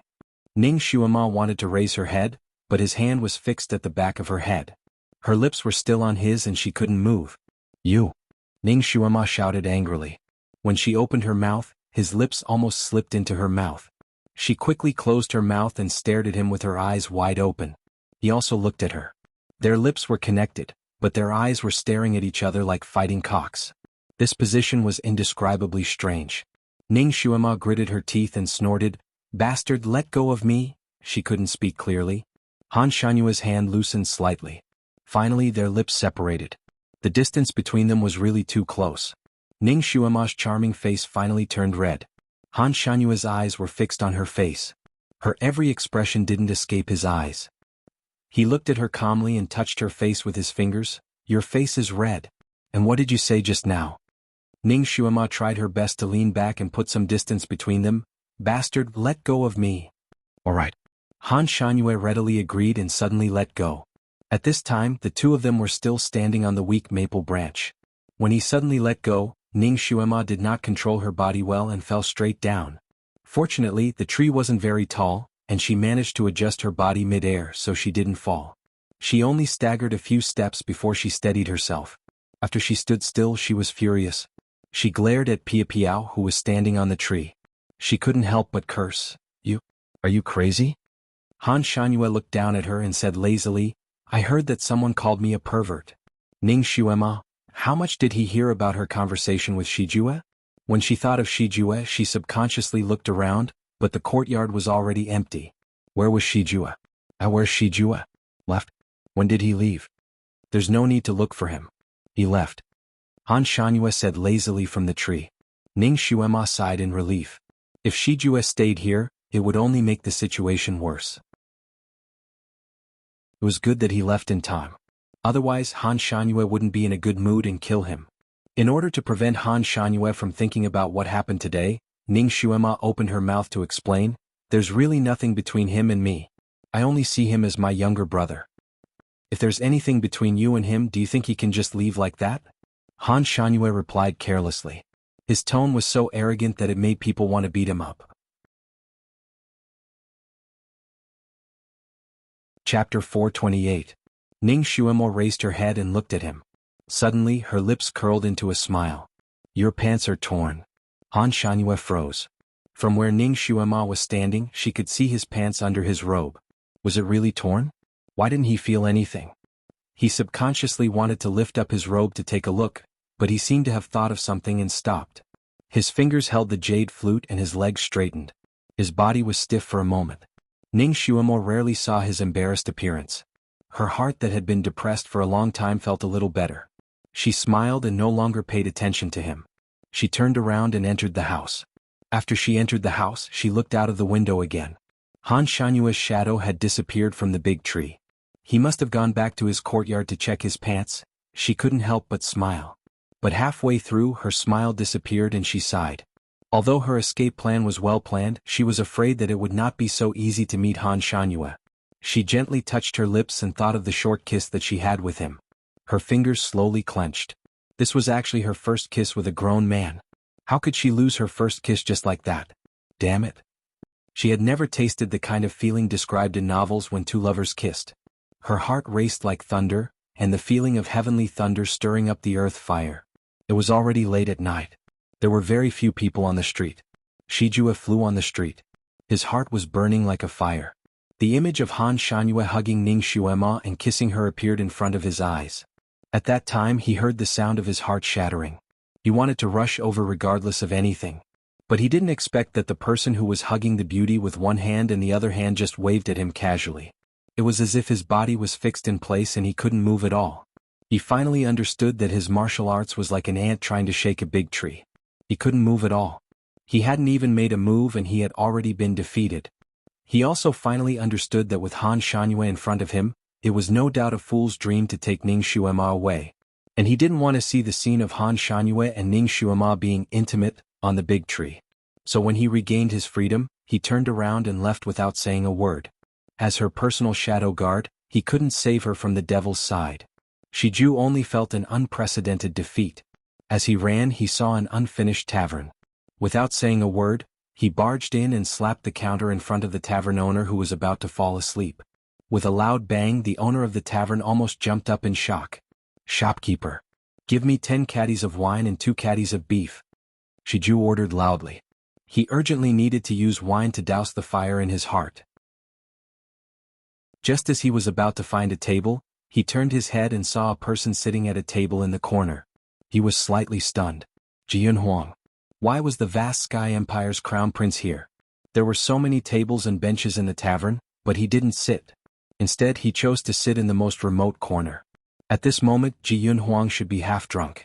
Even though Shiju had made such a big commotion, he didn't even look up and continued to drink cup after cup of wine. There were so many dishes in front of him, but he didn't even touch them.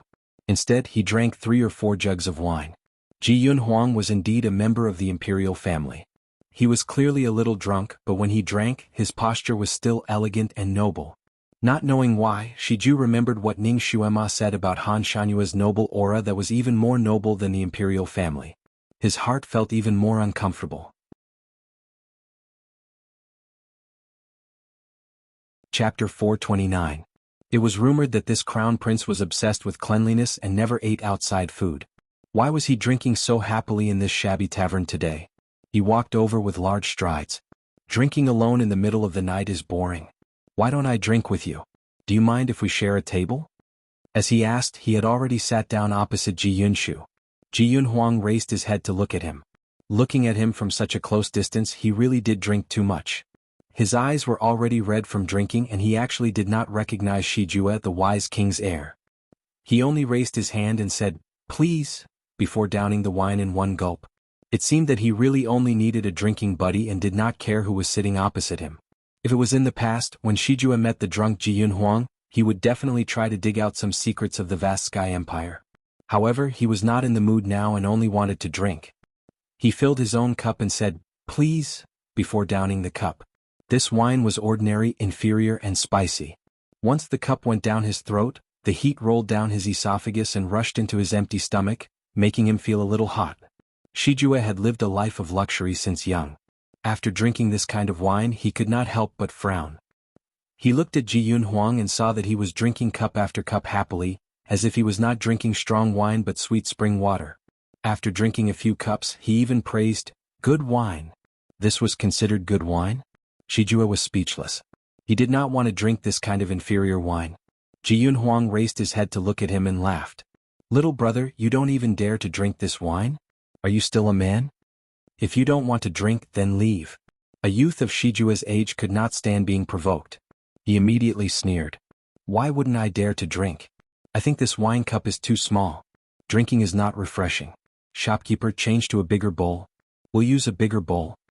These two men were not people to be trifled with, so the shopkeeper did not dare to persuade them and changed their bowls with a bitter face. The two of them drank from one bowl to the other. When they drank too much, even the best wine would taste like plain water in their mouths. Of course, no matter how bad the wine was, it didn't taste that bad. After drinking more than 10 bowls of wine, Shijue's eyes were already a little dizzy. In his drunken eyes, Ning Xuema's figure kept swaying in front of his eyes. "Xuema," he murmured. He felt as if his heart was being twisted. It was the first time the youth tasted love, and he encountered such a messy situation that he didn't know what to do. The person opposite him suddenly grabbed his collar and said, "You're not allowed. You're not allowed to say her name." Shiju was also unhappy and threw a punch over. "I like to call you that. You don't mind me." Bang. He didn't know where he had hit, but the man finally let go of his collar and threw a punch at him. Just like that, the two of them started fighting. Both of them were drunk, so they fought without any rhyme or reason. It was like a fight between drunkards on the street. "If you punch me a few times, I'll return the favor with a few kicks. If my hair is messy and my clothes are loose, I'll give you a black eye and kick you until you roll on the ground." The tables, chairs and stools in the tavern fell one after another, and the sound of shattering could be heard. The tavern owner complained incessantly. The two drunkards' punches were so fierce that an ordinary person like him couldn't even get a foot in. Chapter 430. The two drunkards' fists were so fierce that an ordinary person like him couldn't even get close to them. After a moment of hesitation, a big bowl flew over and covered his head with soup and water. The innkeeper finally got angry and ran out to report this to the authorities. These few days the security in the capital was extremely tight and the soldiers patrolling at night were also very dense. Thus the innkeeper quickly found a team. When the leader heard that there was a fight, he immediately led a team of soldiers to arrest them. The soldiers were like wolves and tigers as they swarmed in. The leader was about to shout and show off, but the moment he saw the face of one of them, he knelt down with a thud. "Your Highness the Crown Prince." When the official knelt down, the other soldiers naturally knelt down as well. The innkeeper was also dumbfounded. The person in front of him who was beaten black and blue and whose breath reeked of alcohol was actually the Crown Prince. The Crown Prince who was untainted by the mortal world. This was too much of a challenge to his heart. However, this matter wasn't over yet. After the leader kowtowed to Ji Yunhuang, he immediately got up and ordered his men to arrest Shiju. This person actually dared to beat up the Crown Prince. He was really tired of living. However, before their soldiers could surround them, four guards dressed in black with embroidered clouds rushed in and knelt down in front of Shiju. "Your Highness the Crown Prince." Crown Prince. Everyone was shocked. The leader of the guards waved a jade tablet in his hand. "We are from the Wise King Manor and this is our Crown Prince. Whoever dares to be rude to him will be the enemy of the entire Wise King Manor." Whether it was the Crown Prince of Changkong Country or the Crown Prince of Wise King Manor, they were not people that ordinary people could provoke. The two of them drank too much and fought. Moreover, their injuries were similar. The people on both sides looked at each other for a moment and admitted that they were unlucky. They supported their masters and left. Only the innkeeper was left standing in front of a pile of debris. He was speechless. He originally had a small fortune, but the fight between these two noble young masters had destroyed more than half of his fortune. If these two were taken away, who would compensate for his loss? The innkeeper hugged his head and squatted down, unable to cry even if he wanted to. A pair of feet appeared in front of him and a banknote floated down and landed at his feet. "This 1,000 taels of silver is to compensate for your loss." The tavern owner raised his head in surprise, but all he saw was a green figure drifting away. That person looked like he was strolling leisurely, but in a flash he disappeared into the street. The tavern owner's jaw dropped. Did he see a ghost? He picked up the banknotes on the ground and looked at them carefully. The banknotes were real. He could withdraw cash from any bank. 1,000 taels of silver was enough to compensate for his losses. Who was that person? Which young master did he represent? The tavern owner was confused, but he couldn't care less. "My lord, we've already pressured the far-sighted king's residence. The far-sighted king's crown prince has already been taken away by the far-sighted king's residence. He won't be back anytime soon." However, this subordinate saw His Highness the Crown Prince. He was actually drinking in a small tavern and he was dead drunk. A subordinate's report came out of the sound transmission talisman. Han Shangyue was sitting on a chair. There was a painting on the table in front of him. The ink on the painting was still wet. It was obvious that it had just been completed. There was a woman in the painting. Her eyebrows were lively, and her red dress was like fire. She danced gracefully and played the pipa as if she was flying. She had both spirit and form. It was as if she could walk out of the painting and dance again if one blew on her. Chapter 431. The voice in the directed audio spell finally finished its report. Han Shangyue nodded and turned off the spell. He looked at the completed painting on the table again. His finger gently brushed the eyebrows of the woman in the painting, and his lips curled up. A smile flashed across his face. At dawn, Ning Xuema woke up. Just as she was about to tidy up, she heard music coming from outside. The music sounded like Buddhist music with a calming effect. Ning Xuema's heart skipped a beat when she heard it. She didn't know why, but ever since she was young she couldn't listen to Buddhist music. Other people could calm down when they listened to Buddhist music, but she was furious when she heard it. So when she listened to light music at home, she never listened to Buddhist music. Now that she heard it again, the anger in her heart wanted to come out again. She took a deep breath and suppressed her emotions. She calmed herself down and thought. What was going on? Was there someone performing a ritual on this street? Ning Shuima opened the door and came out. She was shocked when she walked out of her courtyard. Old Zhong was waiting outside with a group of newly dressed guards. All of them were in high spirits and their faces were glowing. What was going on? Did something good happen to them? Ning Shuima was about to speak, but old Zhong stepped forward. Master, the Taoist master invites you over. Wasn't he going to attend the ceremony? Why did he ask her to go over? Ning Shuima suddenly had a bad feeling, but she couldn't refuse. She had to go to Han Shanyue's courtyard. After seeing Han Shanyue, she knew his purpose. He actually asked her to go with him to the Taoist master's residence. He said he was going there to take a bath and change his clothes, and wanted her to serve him. Ning Shuima was naturally unwilling. She found an excuse to refuse. Taoist master, you must have a lot of maids serving you. You don't need me. But you are the only concubine. Han Shanyue's words made her choke. Damn it. A concubine was not a maid. How could she serve him when he bathed and changed his clothes? Heavenly Master, I'm not your concubine yet. Can I stay by your side after we get married? No. But if I follow you now, people will criticize me. More importantly, it would delay her escape plan. Do you think you don't have enough criticism? I don't need this one. Han Shanyue was too lazy to argue with her, so he simply pulled her hand and walked away. Ning Shuima was speechless.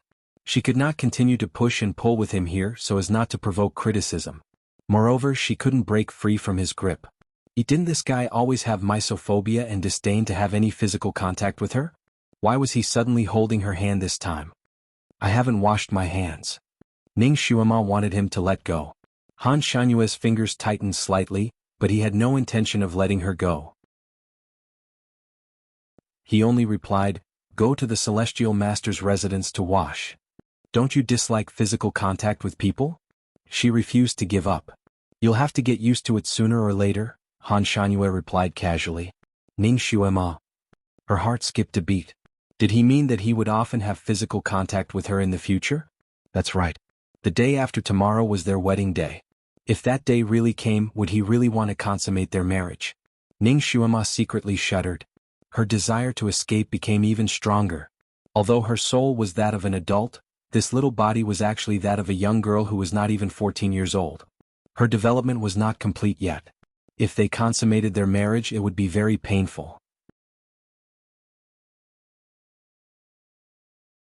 Chapter 432. She would not let him have the chance to ravage an underage girl. If she could not escape today, then she would escape tomorrow. Anyway, she still had time. Kirin was the kind of guy that would play the gong 9 times out of 10. It would go wherever there was a commotion. It came out of nowhere and jumped into Ning Shuima's arms. Master, I want to go too. Before its little claws could touch Ning Shuima's clothes, it was slapped away by Han Shanyue. Go take a bath. Kirin rolled on the ground, then jumped up and looked at Han Shanyue angrily. Its body was already clean enough. Why did he want it to take a bath? Han Shanyue looked at it coldly. Kirin seemed to shiver and its blue fur stood up. It tucked its tail and ran to take a bath. Ning Shuima was a little curious. Did her Kirin suffer under Han Shanyue's hands? Why was it like a mouse seeing a cat when it saw him? Originally, Kirin liked to stick to her. At night, when it was sleeping, it would turn into a cat and lie by her feet. But ever since Master Han Shanyue came to her mansion, Kirin did not dare to stay by her side. At night, it would also obediently sleep in its own nest. These past few days, Ning Shuima had been preoccupied with a lot of things, so she didn't notice the little Qilin's mood. Now she had doubts in her heart. She looked at Han Shanyue. Why is it so afraid of you? Did you teach it a lesson? Han Shanyue took large strides forward and did not answer her question. He only lightly said, Look at what you've taught a divine beast to look like? A cat? Ning Shuima was stunned. His tone sounded like he was blaming her for teaching Kirin the wrong things. Tiske, Kirin was hers. What did it have to do with him what she taught it? It is yours and you are mine. Naturally, it is also mine. In the future, I will teach Little Apple. Han Shanyue seemed to have seen through her thoughts. Ning Shuima smiled and said nothing more. She was going to take Kirin with her. Even if he wanted to discipline him, there was no way he was going to do so. The group of people went out in a mighty manner. Ning Shuima was even more surprised when she arrived outside the door. There was already a large group of people outside. There were imperial guards in bright armor, Taoist children in green Taoist robes, and young girls in linen robes with various magical artifacts in their hands. Line after line they stood there respectfully. In the middle of them there was a luxurious carriage pulled by 8 horses. At a glance he actually couldn't see the end of the procession. On both sides of the procession, there were musicians playing faintly discernible classical tunes. At this moment, the Crown Prince, Ji Yunhuang, and various other officials were standing at the front of the procession. Seeing Han Shangyue and Ning Xuema coming out hand in hand, Ji Yunhuang's eyes flashed with a touch of sadness. However, he immediately went forward and bowed to Han Shangyue with a smile. He said that he was under the orders of the Emperor to invite the Heavenly Master back to the Heavenly Master residence to take a bath and change clothes before going to the Heaven altar to worship the heavens. He said it completely in classical official language. Ning Xuema understood the general situation. Only now did she know that there were many ceremonies for the Heavenly Master to ascend the throne. It seemed that Changkong country had put in a lot of effort to keep this great master. They did not hesitate to waste manpower and money to create such a big scene. She had not seen Ji Yunhuang for nearly 10 days. At this moment he seemed to have lost some weight. There were faint dark circles under his eyes. It was obvious that he did not sleep well these days. In public, Ning Xuema did not want to hold hands with this great master, especially in front of Ji Yunhuang. Chapter 433.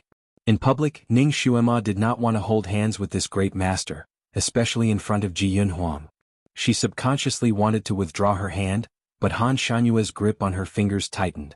His fingers looked delicate but they were extremely strong. Ning Xuema was unable to break free from his grip. Instead, her fingers started to hurt from his grip. Ning Xuema naturally did not want to pull with him here, so she could only let him hold her hand with a stiff face. After Ji Yunhuang finished his speech, he led the officials to make way for them. Han Shanyue nodded slightly and held Ning Xuema's hand as they walked towards the carriage. The road leading to the carriage was covered with a snow-white carpet, with officials standing on both sides. Ning Xuema followed Han Shanyue as they walked on the carpet.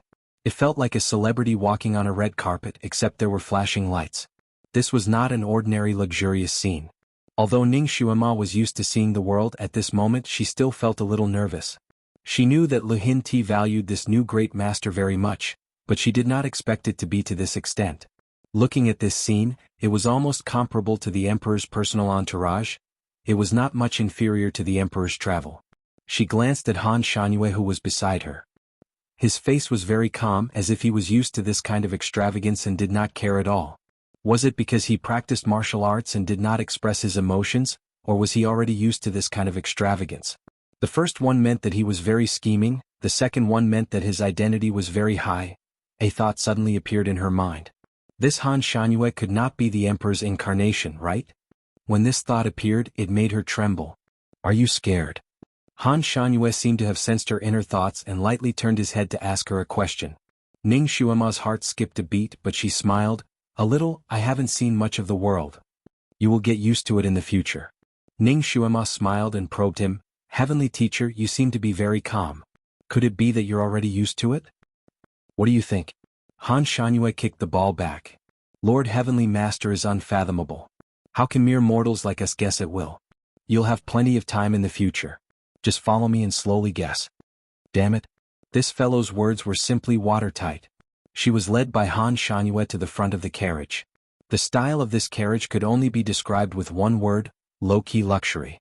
Black and white were the main colors of the carriage. The snow-white jade carriage was inlaid with obsidian with a faint luster.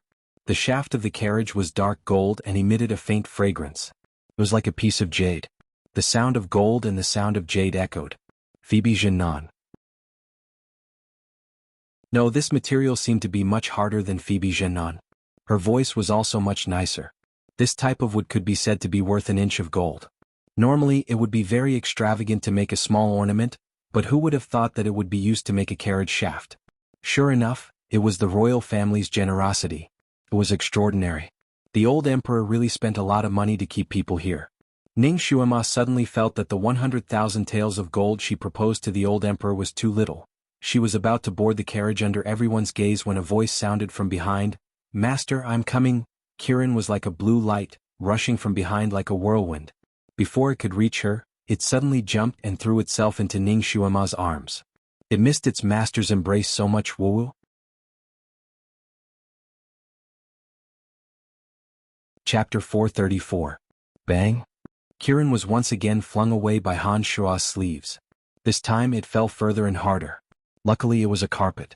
Although Kirin had the appearance of a blue cat, it was still a Kirin with thick skin and flesh, so it was not afraid of falling. Therefore, it involuntarily rolled a few times on the carpet and suddenly jumped up. It opened its eyes wide and stared at Han Shangyue angrily. What are you doing now? I've already showered. Return to your original form and follow behind. Han Shangyue glanced at it coldly. Why does a Kirin always turn into a cat? Kirin was speechless. He just thought that it was convenient. Only when it turned into a blue cat would its master be willing to carry it. It looked at Ning Xuema with grievance, hoping that she would speak up for it. Although Ning Xuema was unhappy with Han Shanyue's words, she was moved when she saw Kirin's appearance. Recently, Kirin had indeed turned into a cat for a longer period of time than when it returned to its original form. Originally, it was to hide its identity so that it would not bring her unnecessary trouble. But later this Kirin seemed to be addicted to turning into a cat. It used its cat body every day even when it was sleeping at night. The mythical beast Kirin seemed to show signs of turning into a cat. Its personality was too cute, so she unknowingly kept it as a pet. She was indeed spoiling it a little. Therefore she only nodded at Kirin, indicating that she agreed with Han Shanyue's words. Kirin had no one to rely on, so it was dejected and could only turn into a Kirin again. It was also angry and did not want to follow behind the carriage, so it ran to the front of the carriage and attracted the exclamations of the people on both sides. Ning Xuema followed Han Shanyue into the carriage. The interior of the carriage was naturally decorated beautifully, and the design was exquisite and comfortable. This kind of luxury had a touch of antiquity. Can you let go of my hand now? Ning Xuema felt that her left hand was about to be broken. Han Shanyue seemed to have just realized this. He let go of her and sat down on a brocade couch. Although the carriage wasn't small, Ning Xuema still felt pressured to be alone in the carriage with this great god. Her eyes scanned the interior of the carriage. After she finished looking, she sighed in admiration. The person who designed this carriage is also an expert in layout. His vision is great. This carriage design is really not bad. Many thanks. Han Shanyue spat out 2 words. Ning Xuemo raised her head and looked at him. Did you design this carriage yourself? What do you think? Han Shanyue's gaze fell on her face again. This person was an all-rounder. Not only was he the art sage, he was also the music sage. Now, it seemed that he was also an expert in interior design. His martial arts were also very high. Was this person even human? Other people could spend decades or even their entire lives to reach his level of achievement, but it seemed like there was nothing he couldn't do. How old are you? Ning Xuema couldn't help but ask. She didn't know if it was because she had been getting closer to him recently, or because her eyesight had improved from training, but she could now clearly see his facial features. Ning Xuema thought for a long time about his facial features, but she could only think of one word: impeccable. His facial features were the most perfect. With such perfect facial features combined together, it made his face even more soul-stirring. Normally, if a man was too beautiful, he would tend to be more feminine, but this Mr. Han was not. His beauty was not feminine at all. One look and you could tell that he was a pure man.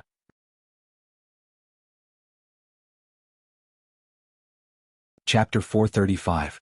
Ning Xuema even guessed that if this man was a lesbian he would be a dominant top and not a submissive bottom. What are you thinking about me now? Han Shanyue did not answer her question. He leaned on the couch and looked at her lazily. Ning Xuemo rubbed her red wrist and did not allow him to fool her. I'm guessing your age.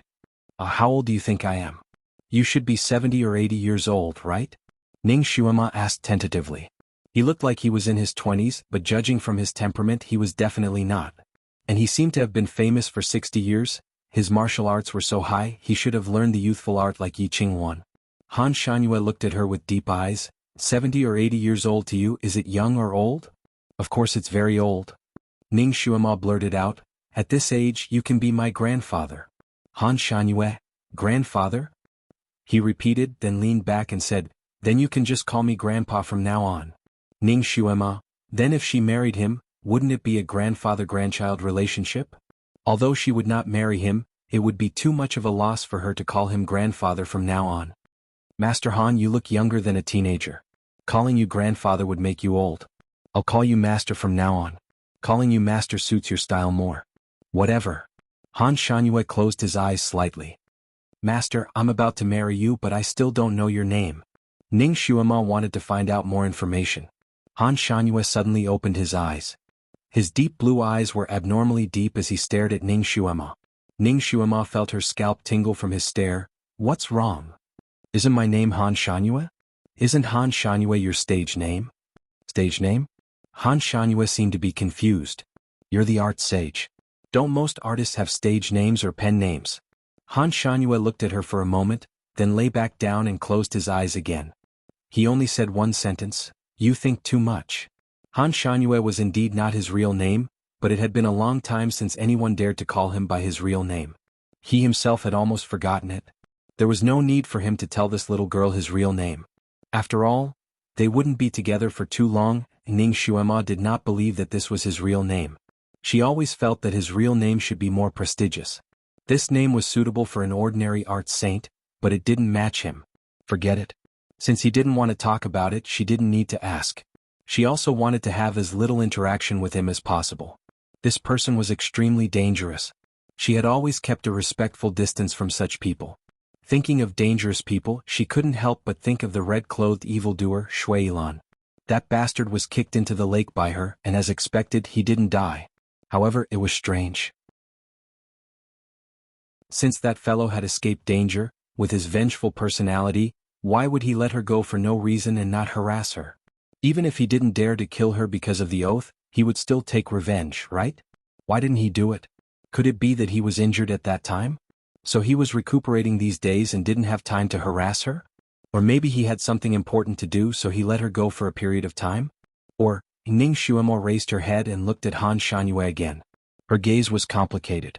Or was it because this person was guarding by her side so he couldn't do anything?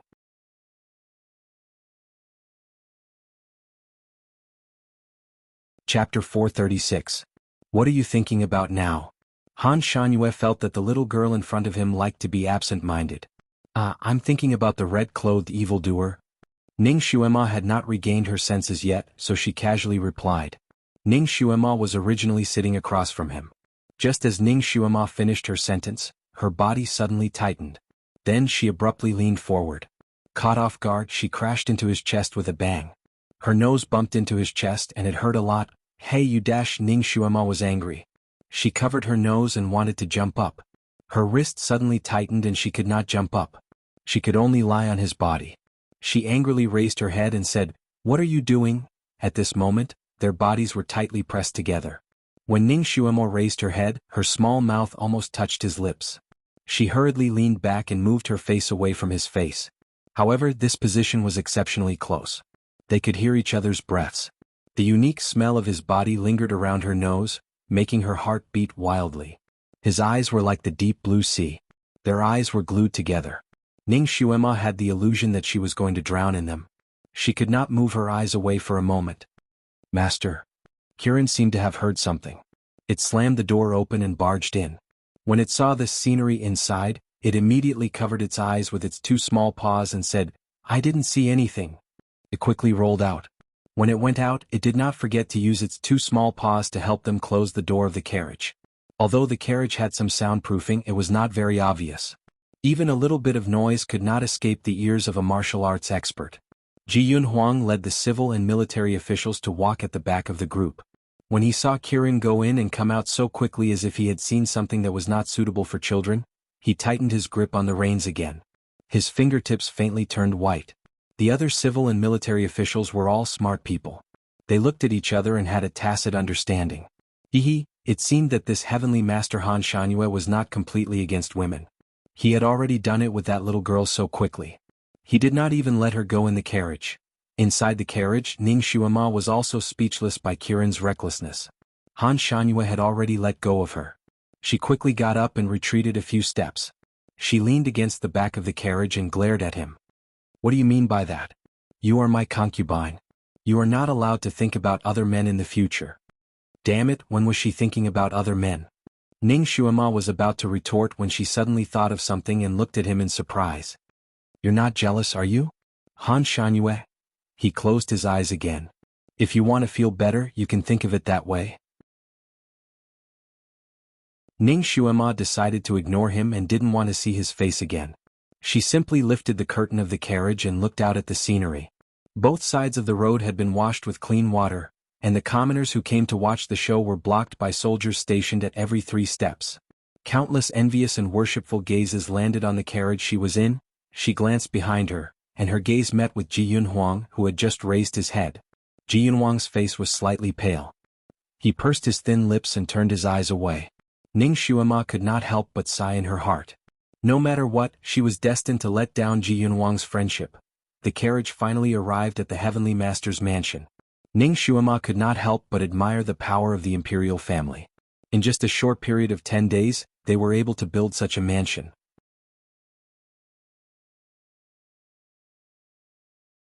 Chapter 437. Ning Xuema had heard that this used to be a royal garden. Han Shangyue personally chose this place and renovated it according to his favorite architectural style. Ning Xuema was not sure what this house looked like before, but looking at the current Taoist master residence, 4 words appeared in her mind: quiet and elegant. Especially the 3 words Taoist master residence, which were extremely simple. Ning Xuema could not help but look at Han Shangyue. Wasn't this guy the art saint? Art saints were also calligraphers. Why didn't he leave his own calligraphy in front of his residence? Han Shangyue and Ning Xuema entered the Taoist master residence, while the others were waiting outside. Ning Xuema felt that this Master Han was not an ordinary pretentious person. It was just taking a bath and changing clothes, which could be done in her Jingyuan residence. Why did he have to go back to the Taoist master residence with great fanfare? It was true that his celestial master mansion was more than twice as big as her Marquis Jingyuan's mansion. The buildings inside the mansion were simple and unadorned, yet they revealed the luxury of a superior. There was even a hot spring. Wait a minute. Weren't hot springs rare in Changkong country? Only the Crown Prince residence had one. How come there was one here? And this one was much bigger than the one in the Crown Prince residence. That one was like a big bathtub and this one was a small pool. It was a gourd-shaped hot spring pool. When Ning Xuema saw the hot spring, Han Shangyue had already finished bathing and was wearing a robe. His Taoist robe was different from ordinary Taoist robes. It was pure white like silver without any dark patterns. The sleeves were wide and the hem dragged on the ground. There were no patterns on the front of the robe either.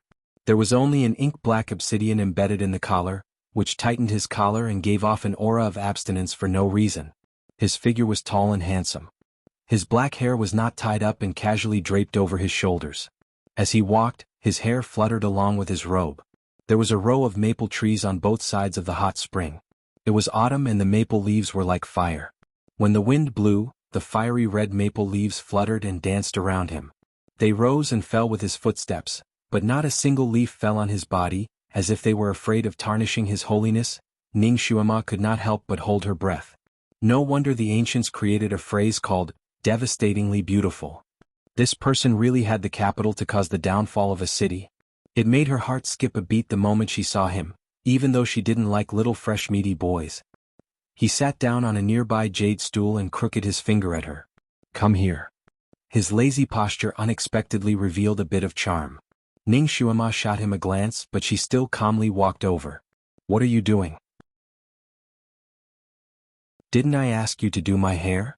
Out of nowhere, Han Shangyue pulled out a simple wooden comb and handed it to her. Let me see your handiwork. Ning Xuema was actually a little embarrassed. She had never combed anyone's hair before. Moreover, she was lazy and disliked trouble. In modern times, she kept her hair short and neat. Usually, when she had to attend social gatherings, her skillful subordinates would help her style her hair. In this era, it was not easy for her to learn how to do 2 or 3 hair buns, and they were all suitable for survival in the wild. She couldn't even do her own hair very well. Now, she was asked to do Master Han Shanyue's hair, especially his hair from the coronation ceremony. She felt a little pressured. Master, it's better if you do it yourself. I can't do it. Ning Xuema did not take the comb. Han Shanyue looked at her. No need to be modest. Just do it.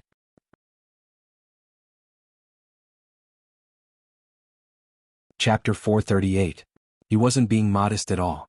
Ning Xuema complained in her heart, but he didn't seem to be giving her any room to refuse. Fine, I'll comb it.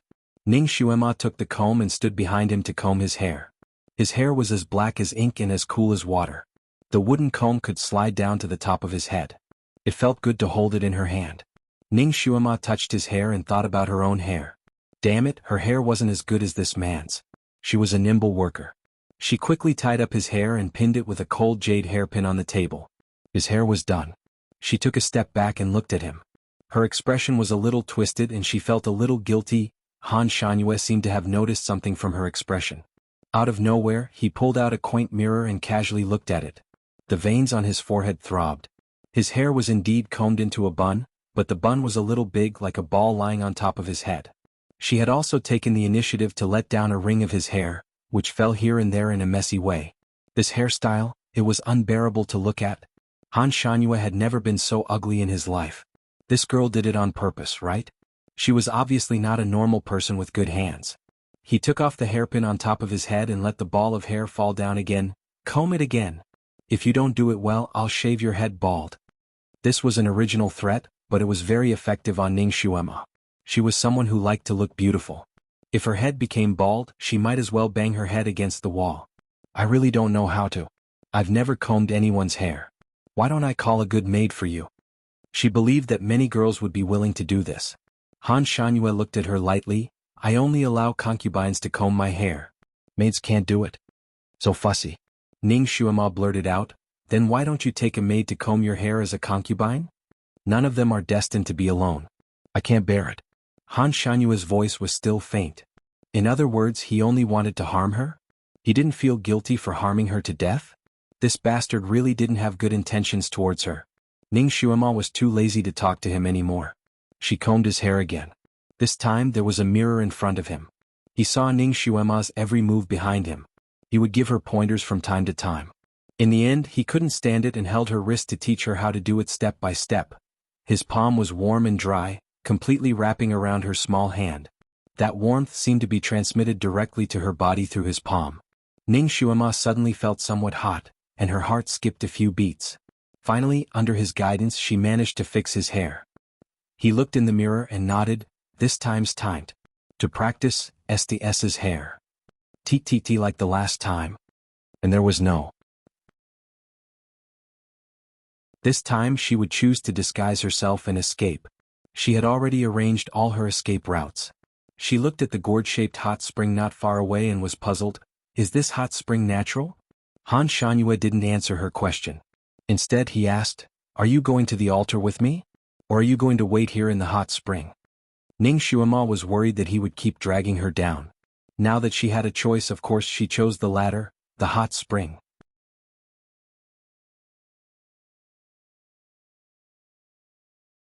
Chapter 439. Han Shanyue looked at her quietly for a moment and nodded. He opened his hand and a blue fruit appeared in his palm. Eat this fruit. Ning Xuema looked at him cautiously and took it to take a look. The fruit was the size of a small apple and there was a groove in the middle. There was a layer of light floating on top of it. She had never seen this before. She could not help but sniff it again. There was a faint fishy sweet smell. She had also never smelled this smell before. Don't worry, it's not poisonous. Do I need to poison you to kill you? Han Shanyue's voice was as cold as ice. He had pointed out her concerns. Ning Xuema naturally understood this logic, but this person's thoughts were too hard to guess. Just like how she couldn't guess why he wanted to marry her as a concubine, she also couldn't guarantee that this person wouldn't poison her. It was true that he could easily kill her, but what if this fruit was a poisonous fruit that could turn her into a puppet? Maybe if she ate this fruit he would completely control her. After all, this fruit did not taste good and it smelled fishy. This fruit is so green it should not be ripe yet, right? I'll put it away and eat it after it's ripe. Ning Xuema calmly put the fruit away. Suddenly, her wrist tightened and the fruit flew out of her hand and back into Han Shanyue's hand. Ning Xuema was shocked and could not help but look up. You? Han Shanyue did not look at her again and ate the fruit in 2 to 3 bites. Then he glanced at her. This is the sky wind fruit. It is cold in nature and has a similar effect to the ginseng fruit. Drinking this fruit in a hot spring can cleanse the marrow and change the blood. It can expel the impurities in the body and heal all internal injuries. It can increase a mortal's power by 10 years, Ning Xuema. So this fruit had such a great origin. And it was suitable for her. She couldn't help but hug one of his arms. She looked up at him and asked, do you have more of this fruit? Han Shanyue looked down at her who was hanging on his arm. This was the first time she had taken the initiative to get close to him. Her large eyes were sparkling, and they were filled with longing. The corners of his lips curled up slightly as he replied straightforwardly, "No, this is the last one." Ning Xuema let go of his arm in disappointment. Looking at the fruit in his hand, her heart was filled with regret. She actually missed out on such a treasure. "Do you regret it?" Han Shanyue's voice was calm. Ning Xuema's face darkened. She was regretful, but she couldn't let the fruit return to its original state. "You're too defensive. You're too cautious." Han Shanyue pointed out the flaw in her personality. Ning Xuema lowered her eyelashes. If she wasn't cautious enough, she would have died many times in this world. How could it be his turn to lecture him here? Not convinced. Han Shanyue tapped his finger on the jade table in front of him. Ning Xuema looked up at him. She was too lazy to argue with others, but for some reason she really wanted to argue with the person in front of her. There are too many malicious things in this world. If I didn't take precautions, what you would see now would probably be Xuema's skeleton. Han Shanyue narrowed his eyes. He already knew most of what happened to her. Thinking about what she had been through these days, it was true. Once she believed it, she would be doomed eternally. Perhaps even he himself did not realize that his gaze had softened. "You cannot believe others, but you should believe me. After all, I am your husband." He was trustworthy.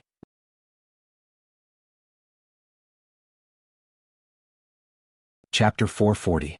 Ning Xuema mocked him in her heart. Wasn't he the one who caused most of her problems? Why is he pretending to be kind now? Ning Xuema found a stool and sat down.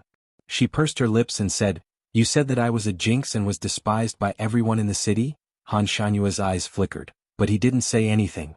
Although she was despised by everyone in the city, didn't the messy peach blossom engagement disappear as well? "You secretly used a technique to seal my acupuncture points and didn't let Shi Tianlong come to save me. I almost drowned in that deep lake." Ning Xuema continued to complain. Han Shanyue still didn't say anything. His eyes were dark and complicated. He had indeed gone overboard with that matter. However, this girl was too good at seducing men, which made him angry. That was why he couldn't help but teach her a lesson. "They said that I was a jinx and wanted to take the opportunity to kill me. I took the crown prince hostage and escaped. Just as I was about to succeed, you helped them to restrain me." Ning Xuema still felt resentful when she thought of the situation at that time. "You can't escape." Han Shanyue finally said, "Lihin Ti trained a group of secret guards with high psychokinesis. As long as you leave the main hall and enter the 9 winding corridors, they will have countless ways to kill you. And they won't hurt Ji Yunhuang." Ning Xuema was stunned. "Don't try to scare me. If Lihin Ti really had such secret guards, the crown prince would know and he wouldn't let me take him hostage. Ji Yunhuang doesn't know." Han Shanyue's voice was still calm. "That is Lihin Ti's secret weapon. No one knows about it and they only listen to his orders. They can kill the crown prince." Ning Xuema's heart skipped a beat. Lihin Ti was a sly old fox. No one would really trust him when he was sitting on the throne. He would even guard against his own son. It wasn't strange for him to have such a secret army. "How do you know?" Ning Xuema blurted out. Han Shanyue's lips curled up. "What can be hidden from my eyes?" He could see where the psychokinesis was moving irregularly. "So, when you restrained me, it was for my own good? You finally understand. But if you wanted to save me, you could have taken me in as an art boy or something. Why did it have to be a concubine?" This was the part that Ning Xuema didn't understand the most. "If I asked you to be my art boy, would you agree?" "Of course." Ning Xuema replied without the slightest hesitation. Under those circumstances, she would have agreed to be his art's art. Han Shanyue tapped the table lightly. "Then how could Emperor Luxian beg you like this? Why did he agree to so many conditions?" Ning Xuema, she suddenly. It turned out that he had proposed such a condition so that she could take revenge on the old emperor.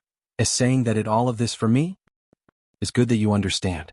Han Shanyue's eyes revealed a hint of a smile. He stood up. "You can soak in the hot spring here and wait for me to come back." He turned and left. "Why, must it be a concubine?" Ning Xuema couldn't help but ask the last question.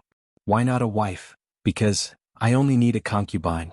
Han Shanyue's feet paused for a moment, but without turning his head, he threw out a blue fruit. Ning Xuema reached out and caught it. Looking down, she was slightly surprised.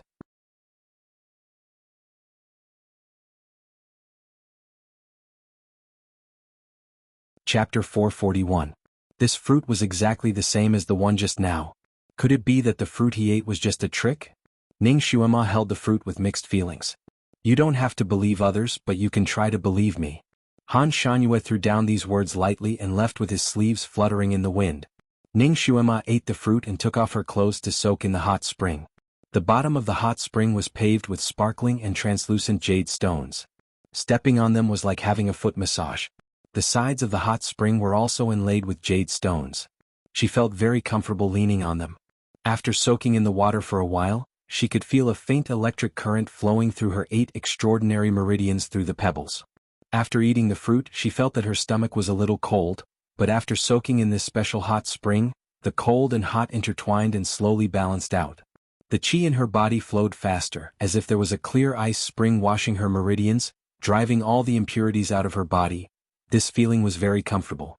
She soaked in the water like floating clouds. She couldn't help but lean on the edge of the hot spring and close her eyes. She didn't know how long had passed, but she finally felt that the water around her was getting hotter and hotter. She gradually started to feel uncomfortable and opened her eyes. But when she saw her appearance, she was shocked. Her body seemed to be covered with a layer of pale white scales like some kind of oily mud. God. Although oily mud was expelled from her body when she was meditating, it was a small amount. It wasn't as scary as this. She was shocked when she saw it. She hurriedly looked down into the water. The water reflected her little face. She almost wanted to cover her face. Her little face also had a dense layer.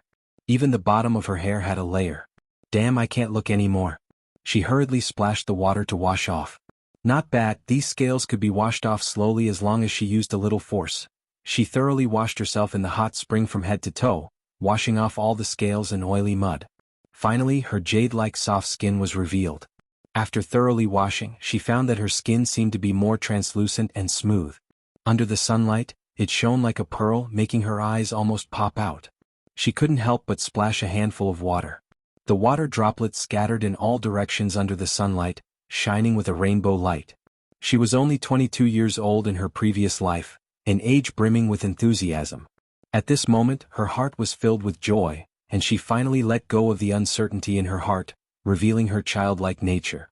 Ever since she had transmigrated, this was the first time she was so happy. She did not have to worry about anything. She frolicked in the water for a while and examined her entire body.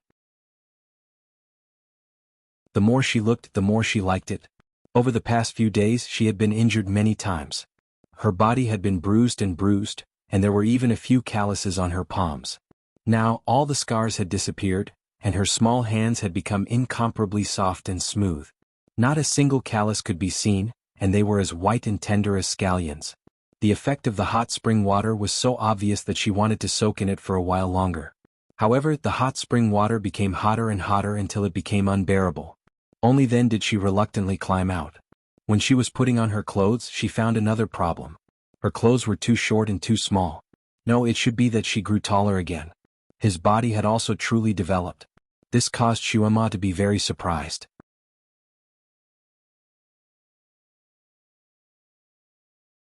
Chapter 442. Before Ning Xuema entered the water, she was about 1.6 meters tall. However, after 4 hours of bathing, her height had increased by another 5 or 6 centimeters. Now she was about 1.6 meters tall. Her chest, which was originally as small as a steamed bun, had increased in size by quite a bit. When she wore her previous clothes, not only were they shorter, her chest was also squeezed uncomfortably. She had only taken a bath, but her body had actually changed so much. Ning Xuema stood there in a daze for a moment. Obviously she could not wear this dress anymore. When she entered the Taoist master residence, Han Shangyue had directly brought her to the hot spring. She did not know the layout of the building at all. Where was she going to get another set of clothes? In the Taoist master residence, she did not know if there were any female clothes prepared. Ning Xuema looked around the shore and her gaze landed on the small cabinet at the side. The small jade cabinet was almost one with the stone table and stool beside it. If she did not look carefully, she would think that it was also a jade decoration. From the cabinet door, a soft white corner of cloth could be seen. Ning Xuema was enlightened. She ran over and looked at the small cabinet for a long time. The small cabinet looked ordinary on the surface, but Ning Xuema had already seen that it was an extremely complicated mechanism. If she made a mistake and could not open the cabinet, she was afraid that the mechanism set inside would shoot her into a porcupine. Ning Xuema was not in a hurry to open the cabinet. Instead, she walked around it in circles. From time to time she would knock here and there, pressing there. After a while, her finger continuously tapped on the jade cabinet more than 10 times. Her finger was so fast that it was like a flash of light. Finally, with the last tap of her finger, the jade cabinet door slowly opened, revealing a set of clothes inside. The soft silk was smooth to the touch. The style looked simple and elegant, but when she wore it she looked like a fairy, flowing like the wind. After Ning Xuema put it on, she was embarrassed. This dress was simply too fitting. It was as if it was made to measure her body. It would be too fat if she added a bit and too thin if she lost a bit. Obviously, he had prepared this dress for himself. Moreover, he had calculated her figure after the bath in advance. This person was simply abnormally shrewd. Ning Xuema looked at the spectacular view in front of her chest, and her heart was suddenly moved. Her current figure shouldn't be the figure of a 13-year-old girl, right? Obviously it belonged to a young and beautiful girl. Could this hot spring water have the effect of accelerating the ripening process? If she were to soak in a few more rounds, would she become a middle-aged woman? There was an antique mirror on the stone table. It belonged to Han Shangyue. He did not take it away and left it there casually. This made it convenient for Ning Xuema. She looked at herself in the mirror and almost dropped it on the floor. The mirror reflected her face from her previous life. It turned out that her face in her previous life was 70 to 80% similar to Ning Xuema in this life. It was like a miniature cartoon version of his previous life. But now it was completely the same. She had watery eyes, a straight nose and cherry blossom-like lips. When she smiled, there was a hint of seduction amidst her innocence. The only difference was that in her previous life, she did not have this coral bean-like snowflake-shaped cinnabar mole between her eyebrows. Her skin was also not as good as it was now. Although her skin was originally soft, there would occasionally be a few small pimples, and 2 or 3 small harmless freckles on her cheeks. But now those blemishes were all gone. Her skin was like jade, and because she had just taken a bath, her cheeks were slightly flushed. It was even smoother than a baby's skin.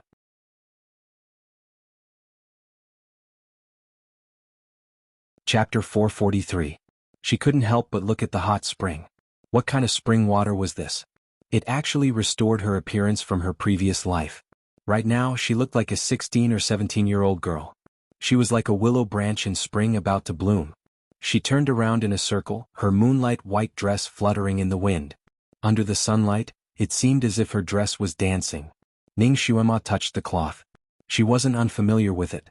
When she escaped from the Heavenly Book Mountain, she wore a man's robe that was similar to this. No matter how she thought about it, she couldn't remember who had given her this robe. She also didn't know who had helped her and Kirin establish the blood contract. She had all her other memories, but this one was missing. No matter how hard she tried, she couldn't remember it. She had asked Kirin, but Kirin was even more confused. At that time, Ning Xuema faintly understood that her memories of that period of time had been erased by someone else. It was like meeting an immortal in the legends. After leaving the immortal realm, everything in the immortal realm was blurred. She had always treasured that robe. Now that she finally saw the same material, a question slowly arose in her heart. Could it be that she had a deep relationship with Han Shangyue in the Heavenly Book Mountain? Was he the one who established the blood contract with Kirin and gave her the robe? The more she thought about it, the more likely it was. This person's martial arts were too profound.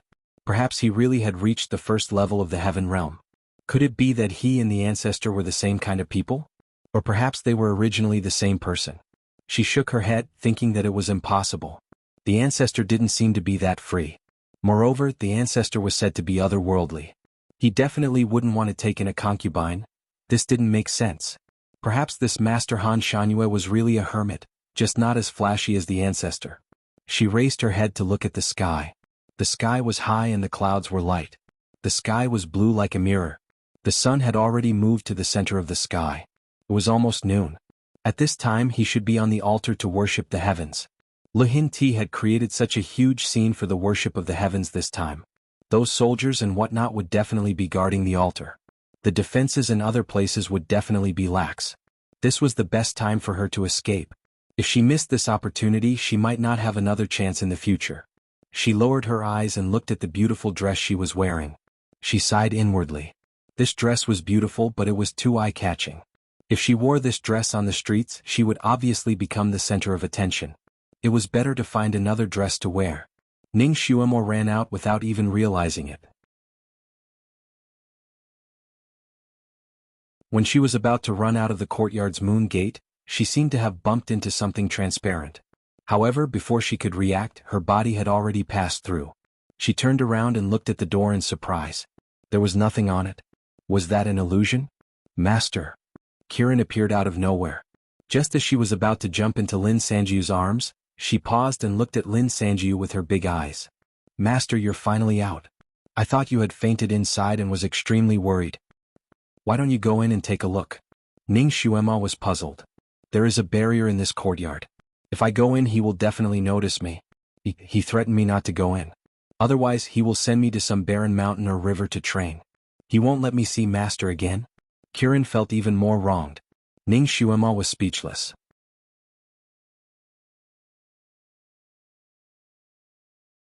Chapter 444. So it was not an illusion when she felt like she had passed through a transparent film. There was indeed a wizardry barrier. She could not help but turn around and walk towards the moon cave door. She carefully touched it, but she could not feel anything. She even walked back inside, but she did not feel anything blocking her. Could it be that she had broken through the wizardry barrier? It was too much like a soap bubble. Too fragile, too weak. Wait, if he could sense her breaking through the wizardry barrier, did that mean he had already sensed her running out? He told her to wait inside obediently. She and Kiran looked at each other. Master, are we still going? Ning Xuema made up her mind. Let's go. The heaven worship platform was located near the Imperial Ancestral Temple. The platform was tall and majestic, and it was completely built with white marble. Below the heaven worship platform, Lihin Ti led the civil and military officials to stand on both sides. Surrounding the civil and military officials were soldiers with weapons in their hands, who were under orders to protect them. They kept all the citizens at the very outside. There was a sea of people. It was really a sea of people. Almost all the citizens in the capital came out to watch the bustling scene. Perhaps it was because the order was maintained well. Although there were 3 layers of people around the heaven worship platform, it was not particularly noisy. Almost everyone held their breaths as they looked at the person on the platform. Han Shangyue stood there in his wide white robe. The wind made his robe dance and he looked like he was riding the wind. On both sides of the platform, there were 18 Taoist children in dark blue robes. They were holding a horsetail whisk and all of them looked handsome and solemn. The positions they stood in were also carefully chosen. If one looked down from the sky, they would see that this formation was like a 6-sided snowflake, and it just so happened that Han Shangyue was in the center. It was almost noon, and the sun slowly moved to the center of the sky, shining right on top of Han Shanyue's head. Han Shanyue's white robe was fluttering. He was clearly under the sun, but there seemed to be white snow swirling around him, and it seemed to contain a huge amount of energy. The people below the platform wanted to submit to him, and they wanted to worship him. He seemed to be preparing for some kind of ceremony. His posture was calm and elegant, and his every move seemed to have a strange rhythm. There were quite a few women in the crowd below the stage. They stared at the stage in a daze, their eyes glued to the man in white on the stage, unwilling to even blink. This great master had obviously used some kind of spell. No one could see his face clearly, but his figure and a few movements were enough to stun all living beings, causing them to willingly sink into oblivion. Finally, it was noon and the sun shone down. Suddenly, the world seemed to darken, and the sunlight seemed to condense into a beam. The surroundings were dark and only the high platform was bright. There seemed to be layers of golden light flickering. Everyone below the stage held their breaths as if they had seen a legendary god. One after another, they knelt down. The golden light on the stage was like the light of Buddha. After it condensed on the stage for a moment, it spread out in all directions like water ripples. The light of Buddha spread rapidly inch by inch and gradually spread to the surrounding people who were kneeling down piously. Everyone felt an indescribable sense of comfort as the warm sun shone upon them. Their hearts also felt as if they were soaked in warm water, peaceful and peaceful. Specks of snowflake-like light swirled in the Buddha's light, making people feel as if they had entered the sweetest dream.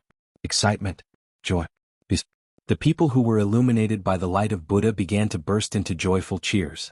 As the light of Buddha expanded, the cheers became louder and louder. In the end, it was earth-shattering. It was like a landslide or a tsunami shaking the ground beneath their feet.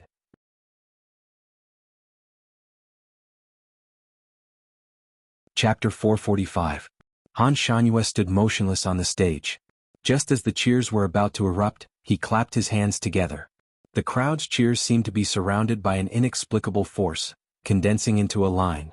It was as if a dragon of sound flew into the sky, in a cave in the Heavenly Book Mountain. A red-clothed man was sitting in the flickering hall, playing an ice-blue guqin. Around him were 8 young women in their prime. These 8 women were also wearing red dresses. Although their faces were different, they all had a pair of small and delicate hands. One look and you could tell that they were the kind of hands that played the zither. Delicate and white. In fact, no matter what their identities were, they all had one thing in common. They were all zither experts. They were the female leads in the case of the missing girls in the city. At this moment they were sitting in 8 different positions. Their posture was also the posture of playing the zither. They clearly did not have zither on their knees, but they were all playing the zither. Following their movements, there seemed to be some kind of soft chi coming out from their fingertips. It swirled around and flowed towards the ice-blue zither on the man's knees. The zither was a 7-string zither. It was unknown what material the strings were made of, but they were also sky blue. There was a faint light flickering on the strings. Among the 7 strings, one of them was obviously dim in color, as if its charm had been sucked away and it was heavily injured. The soft chi coming out from the 8 women's fingers flowed towards the dim zither string. As the chi of the 8 women poured into the zither string seemed to be injected with vitality. Its color finally began to gradually brighten and recover bit by bit. As for the 8 women, their chi seemed to be slowly sucked away. Their faces became paler and paler. Their faces were blank. It was obvious that they were being controlled by the sound of the man in red zither. Their fingers were mechanically playing the zither, but their eyes were filled with horror. They could not control themselves. As the chi in their bodies was slowly sucked away by the zither, their long black hair began to dry up and slowly turned white. Their originally soft and smooth skin began to lose its elasticity at a speed visible to the naked eye. Wrinkles also began to appear more and more. The color of the damaged zither string was finally returning to its original luster. At this rate of recovery, the zither string would be able to return to its original glory in less than an hour. The red-clothed man's forehead was covered in sweat. He stared at the strings with a warm expression. He was finally going to recover. Pride and satisfaction appeared in his eyes. He just had to hold on for another hour. Just an hour was enough. A pale white light flashed from the outside. Suddenly, the strange sound of landslides and tsunamis rushed into the cave. In an instant, it drowned out the sound of the zither. Not only was the sound loud, it also contained an extremely strong yang qi. It rushed in like a huge dragon, and the entire cave suddenly lit up. It was as if a super bright signal flare had been set off, so bright that no one could open their eyes. The women seemed to have woken up from a dream. Their bodies swayed and their hands stopped moving. Bang! The string that had just recovered finally snapped. The string bounced off the back of the red-clothed man's hand and then disappeared. The red-robed man sat there in a daze. He lowered his eyes and looked at the back of his hand. A line of blood slowly flowed out from the open wound. It was bright red and enchanting. Why am I here? Where is this place? Heavens, who are you? You're so ugly.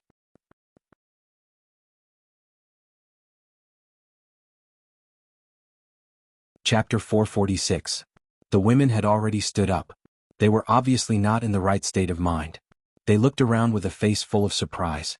When they saw each other's faces, they screamed again. Every young girl had now turned into a white-haired, wrinkled old woman. At first, they were only shocked by each other. When they realized that something was wrong with them, they touched their cheeks and looked at their hands. Then they screamed in disbelief. The cave was in chaos for a moment. After the women screamed, their eyes fell on the man in red sitting there. The man in red half closed his eyes and looked at the guqin on his knees. He did not hear the women's screams. Saint Master, what is going on? Saint Master, please say something. Where are we? Didn't you say you were going to teach me the most amazing guqin skills?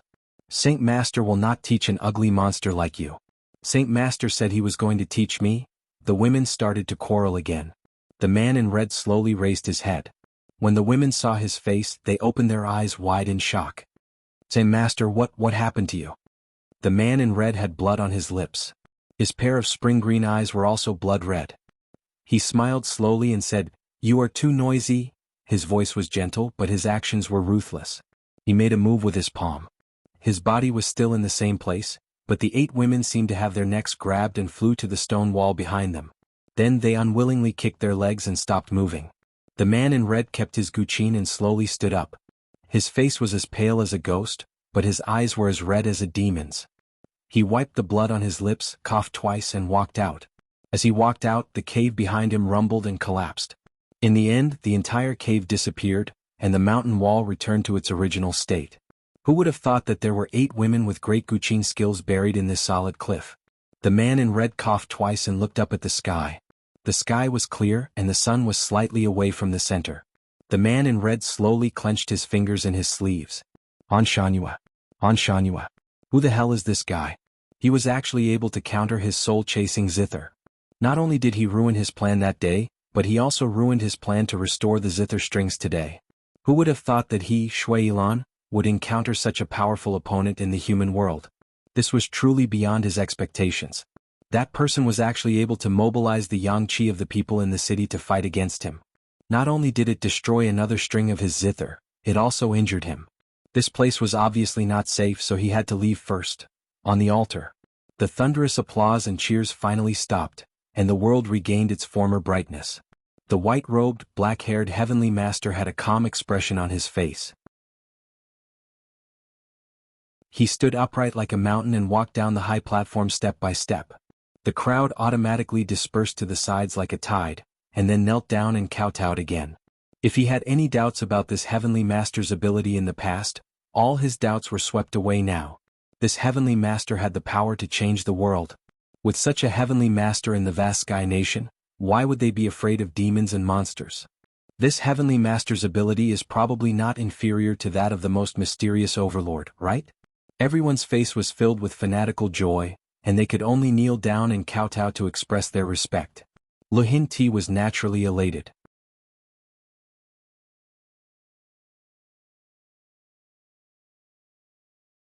Chapter 447.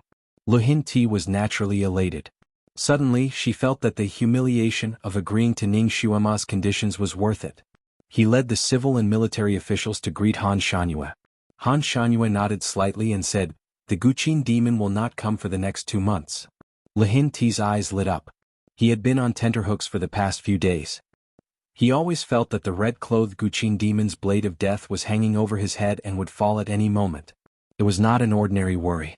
Hearing Han Shanhua's words, he let out a sigh of relief. He actually wanted to ask if there was a way to permanently get rid of that scourge. But Han Shanhua only glanced at him and he shivered inwardly. He did not dare to ask again. However, in any case, the red-clothed Guqin demon would not come for the time being. He and the civil and military officials could sleep peacefully for the next 2 months.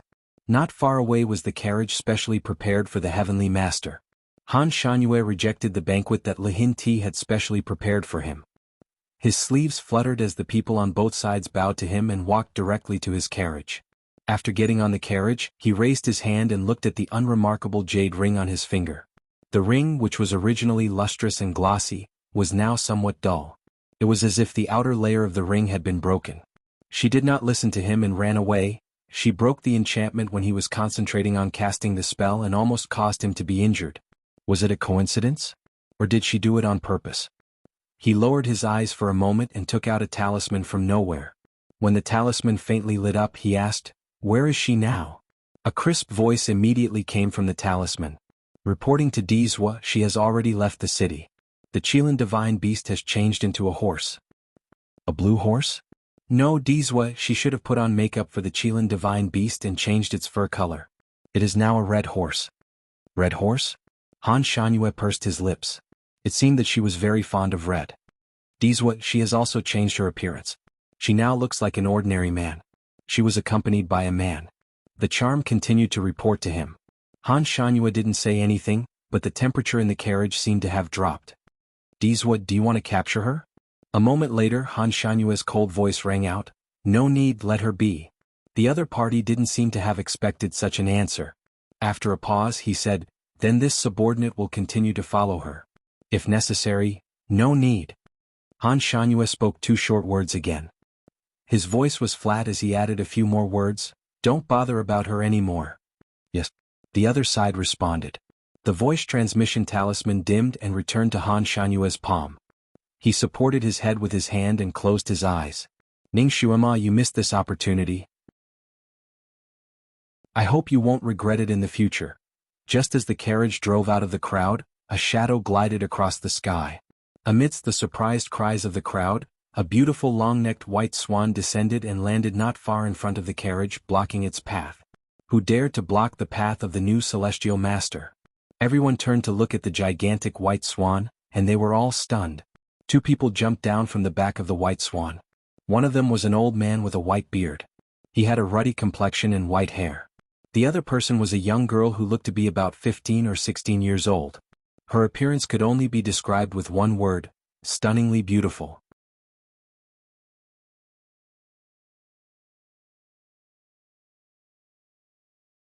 Chapter 448. Two people jumped down from the back of the white swan. One of them was an old man with a white beard. He had a youthful complexion and white hair, looking like a sage. The other person was a young girl who looked to be around 15 or 16 years old. Her appearance could only be described with one word: exceedingly beautiful. There were countless young girls present, and there was no lack of beauties. However, compared to this young girl, no matter how beautiful she was, she would feel inferior. Her hair covered her forehead, and her eyebrows were slender.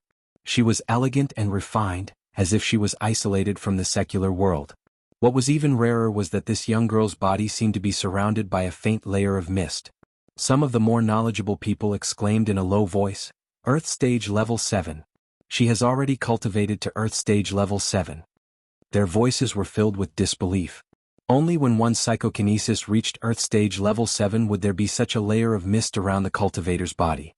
One had to know that even the peerless genius Jianghu had only cultivated to Earth Stage Level 4. And this young girl looked like she had just reached marriageable age. How could she have such profound martial arts? Who was she? Who was she? When did such a young peerless genius appear on this continent? Countless people's gazes fell on the young girl, and they all began to guess. They also did not know the purpose of these two people appearing here. The carriage stopped, and the Daoist child leading the way was about to ask the two why they were blocking the way.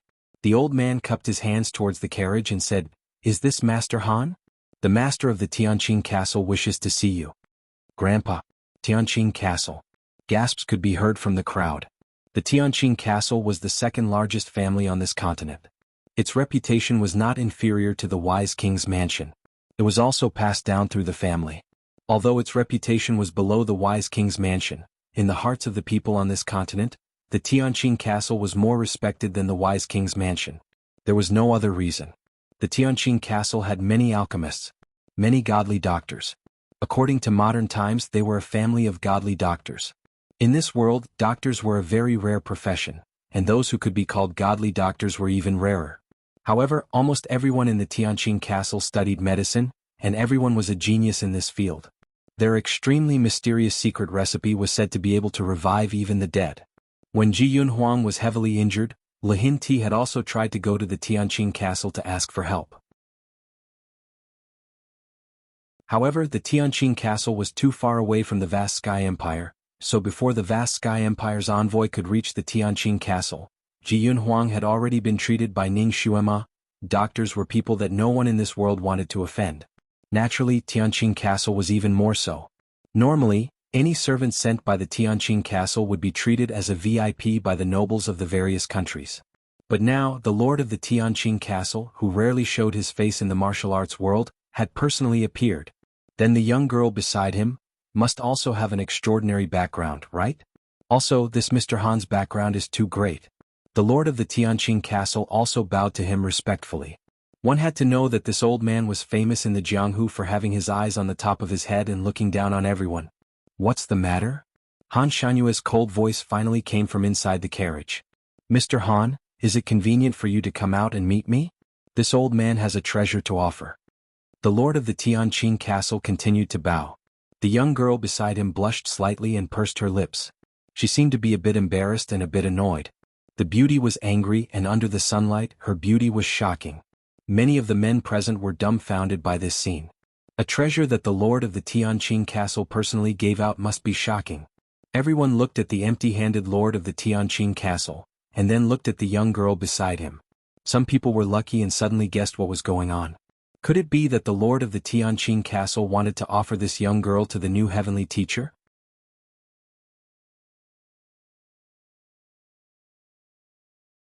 Chapter 449.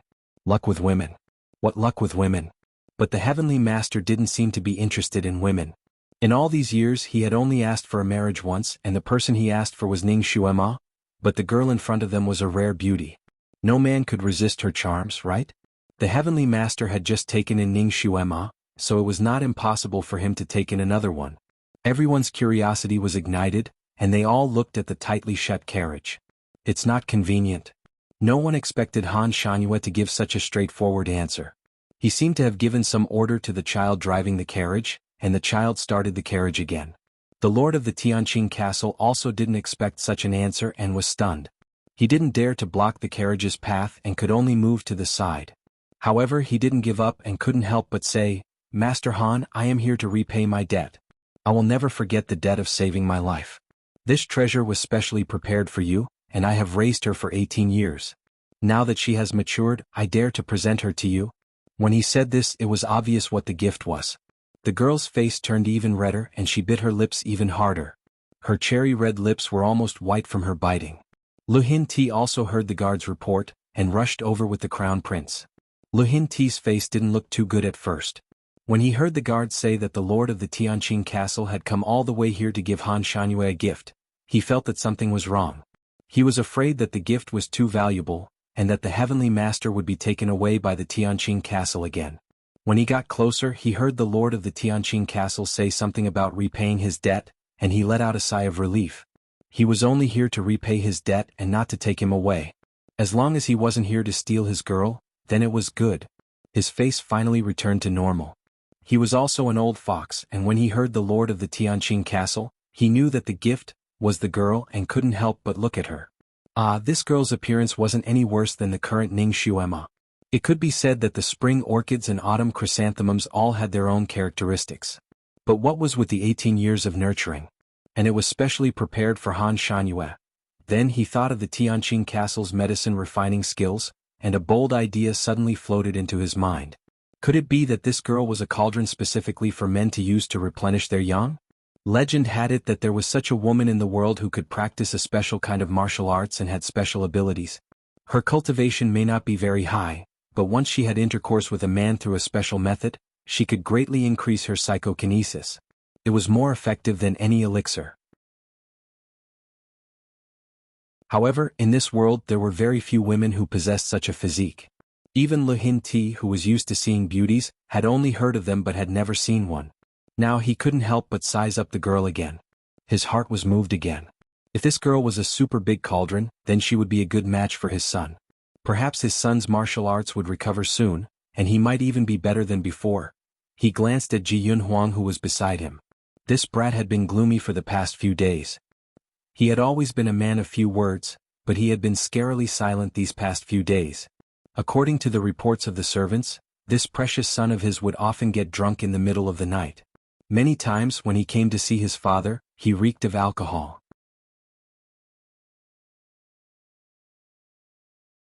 Chapter 450.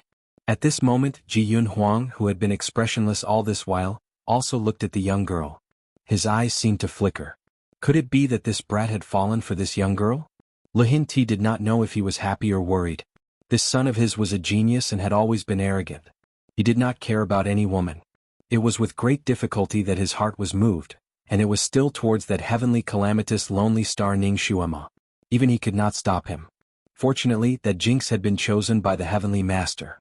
Although they were not married yet, his son obviously could not have any thoughts about her. Thus he was relieved. He was also afraid that his son would not like any woman in the future and be single for the rest of his life. Thus he had been intentionally or unintentionally stuffing his son with women. There were all kinds of beauties. However, his son did not even look at them and rejected them all. Now he had finally noticed a woman. Moreover, this woman's background was not bad. If she was matched to his son, it would be a good match. If she was indeed a tripod, then it would be even better. The only thing that worried him was that this young girl was offered by the Tianqing castle to the Heavenly Master. If the Heavenly Master accepted her, then his son would have no hope. Lu Hin-ti's thoughts changed in an instant. Heavenly Master Han Shangyue and the carriage seemed to have been moved. The carriage actually stopped. The Tianqing castle lord's eyes lit up. Lu Hin-ti's heart was in his mouth. Ji Yunhuang's eyes also lit up slightly. He quietly took a step forward. If Han Shangyue agreed to accept this girl, did that mean that he was not determined to get Ning Xuema? Perhaps he would agree to cancel his engagement with Ning Xuema. Ji Yunwang's hands that were hidden in his sleeves were tightly clenched. He stared at the carriage and his fingertips turned pale. The carriage door finally opened slowly, revealing Han Shanyue's figure. He did not come out of the carriage. Because the outside was brighter than the inside, she could only see his outline. The young girl in green suddenly raised her head and looked into the carriage. She could faintly see the figure of a tall and straight man. She could not see his face clearly. She could feel the other party's gaze on her. That gaze was cold and sharp. She instantly shuddered and lowered her head. Her heart was beating wildly. He pursed his lips tightly again. Ever since she was young, she knew that she was a cauldron weapon. Furthermore, she was a cauldron weapon made from special herbs.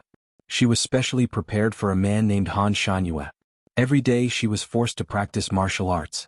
Every day she was soaked in boiling hot or cold medicinal water. The food she ate was also refined from herbs. Her life was dull and uninteresting, and she couldn't describe how she felt about Han Shanyue. Hatred? Disgust? Curious? Nervous?